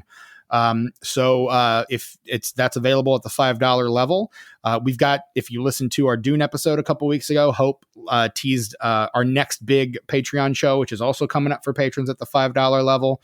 Maybe we'll reconnoiter a few things, make maybe another level or 2 for patrons. Who knows? We're still discussing some things, but that might be on the horizon as well.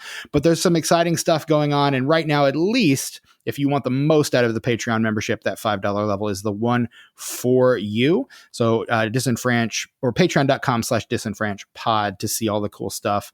And actually, just a couple days ago, as of this recording, we had our top 5 on Disenfranchised, our top 5 superhero teams. And then a few days ago, as of the release of this episode, we've also released our top 5 Thanksgiving dishes as well. So there's a couple of episodes of Disenfranchised up there waiting for you as well. Not to mention the ones that we put together last month. So we try to put some good content up there for you to make it worth your while. Because again, if you are a patron and you want to see something, let us know what you want to see, and chances are pretty good we might do it.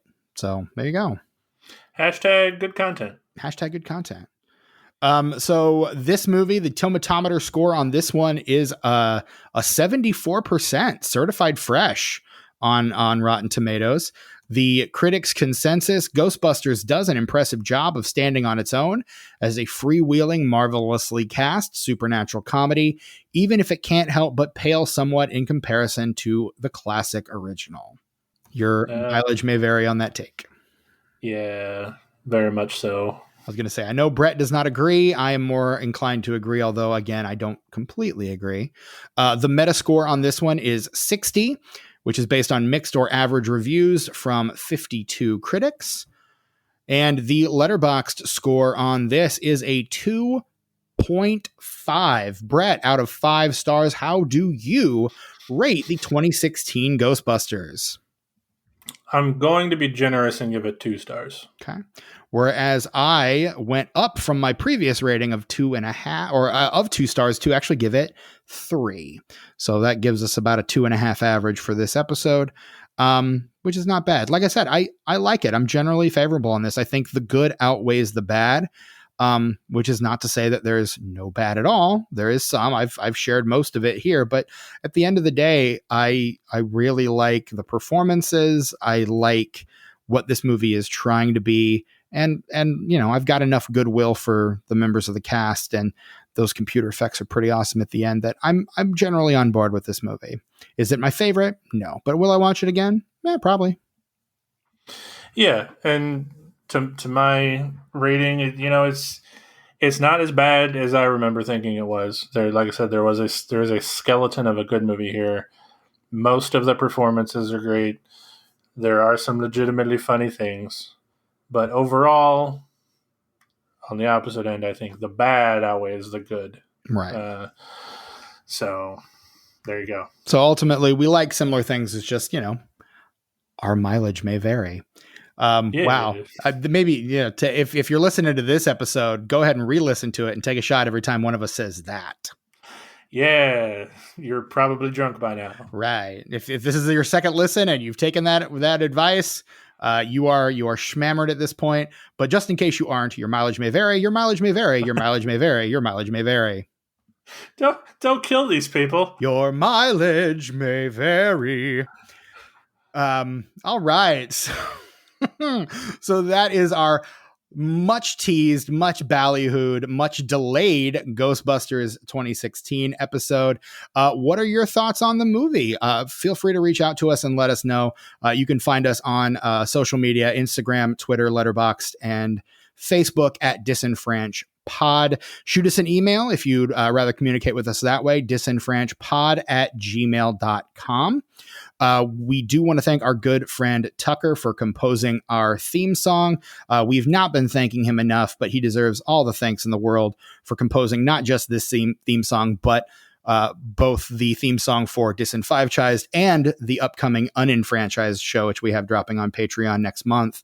He composed the themes for all of those, and he's done a great job on all of them. And the spooky version of our theme he did for Spooky-thon, that was fantastic. Last month. Yeah, I mean, he's done so many themes for us, and just because he's a fan and a friend, and we can't thank him enough, and we don't thank him enough. So Tucker, thank you.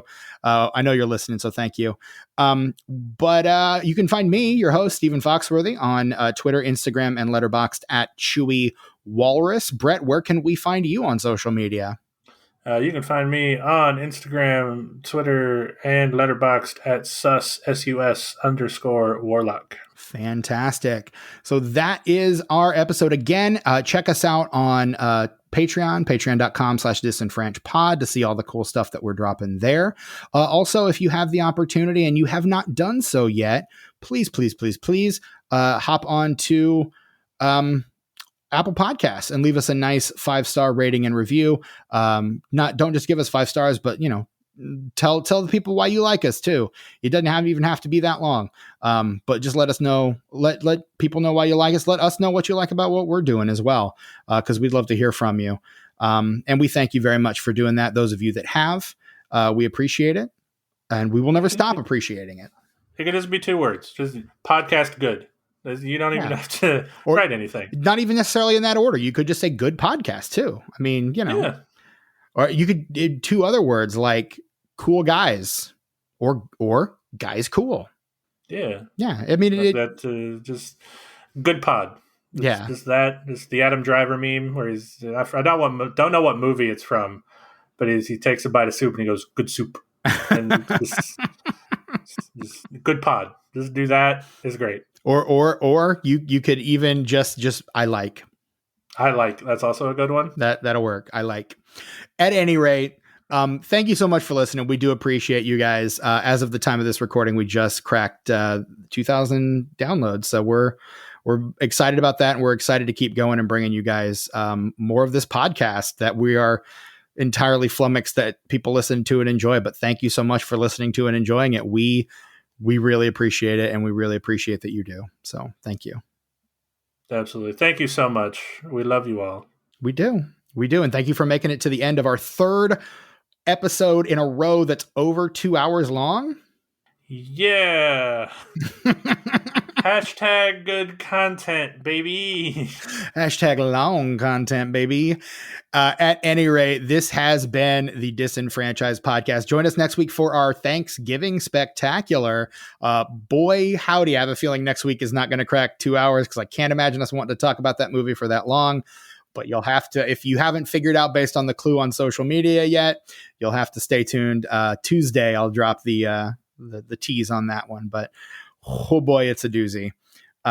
So until next time, when Brett and I subject ourselves to what could be a new low for this podcast in terms of movies we've covered, I am your host, Stephen Foxworthy. And for my co-host, Brett Wright, and myself, you know what? I think bustin' does, in fact, make me feel good.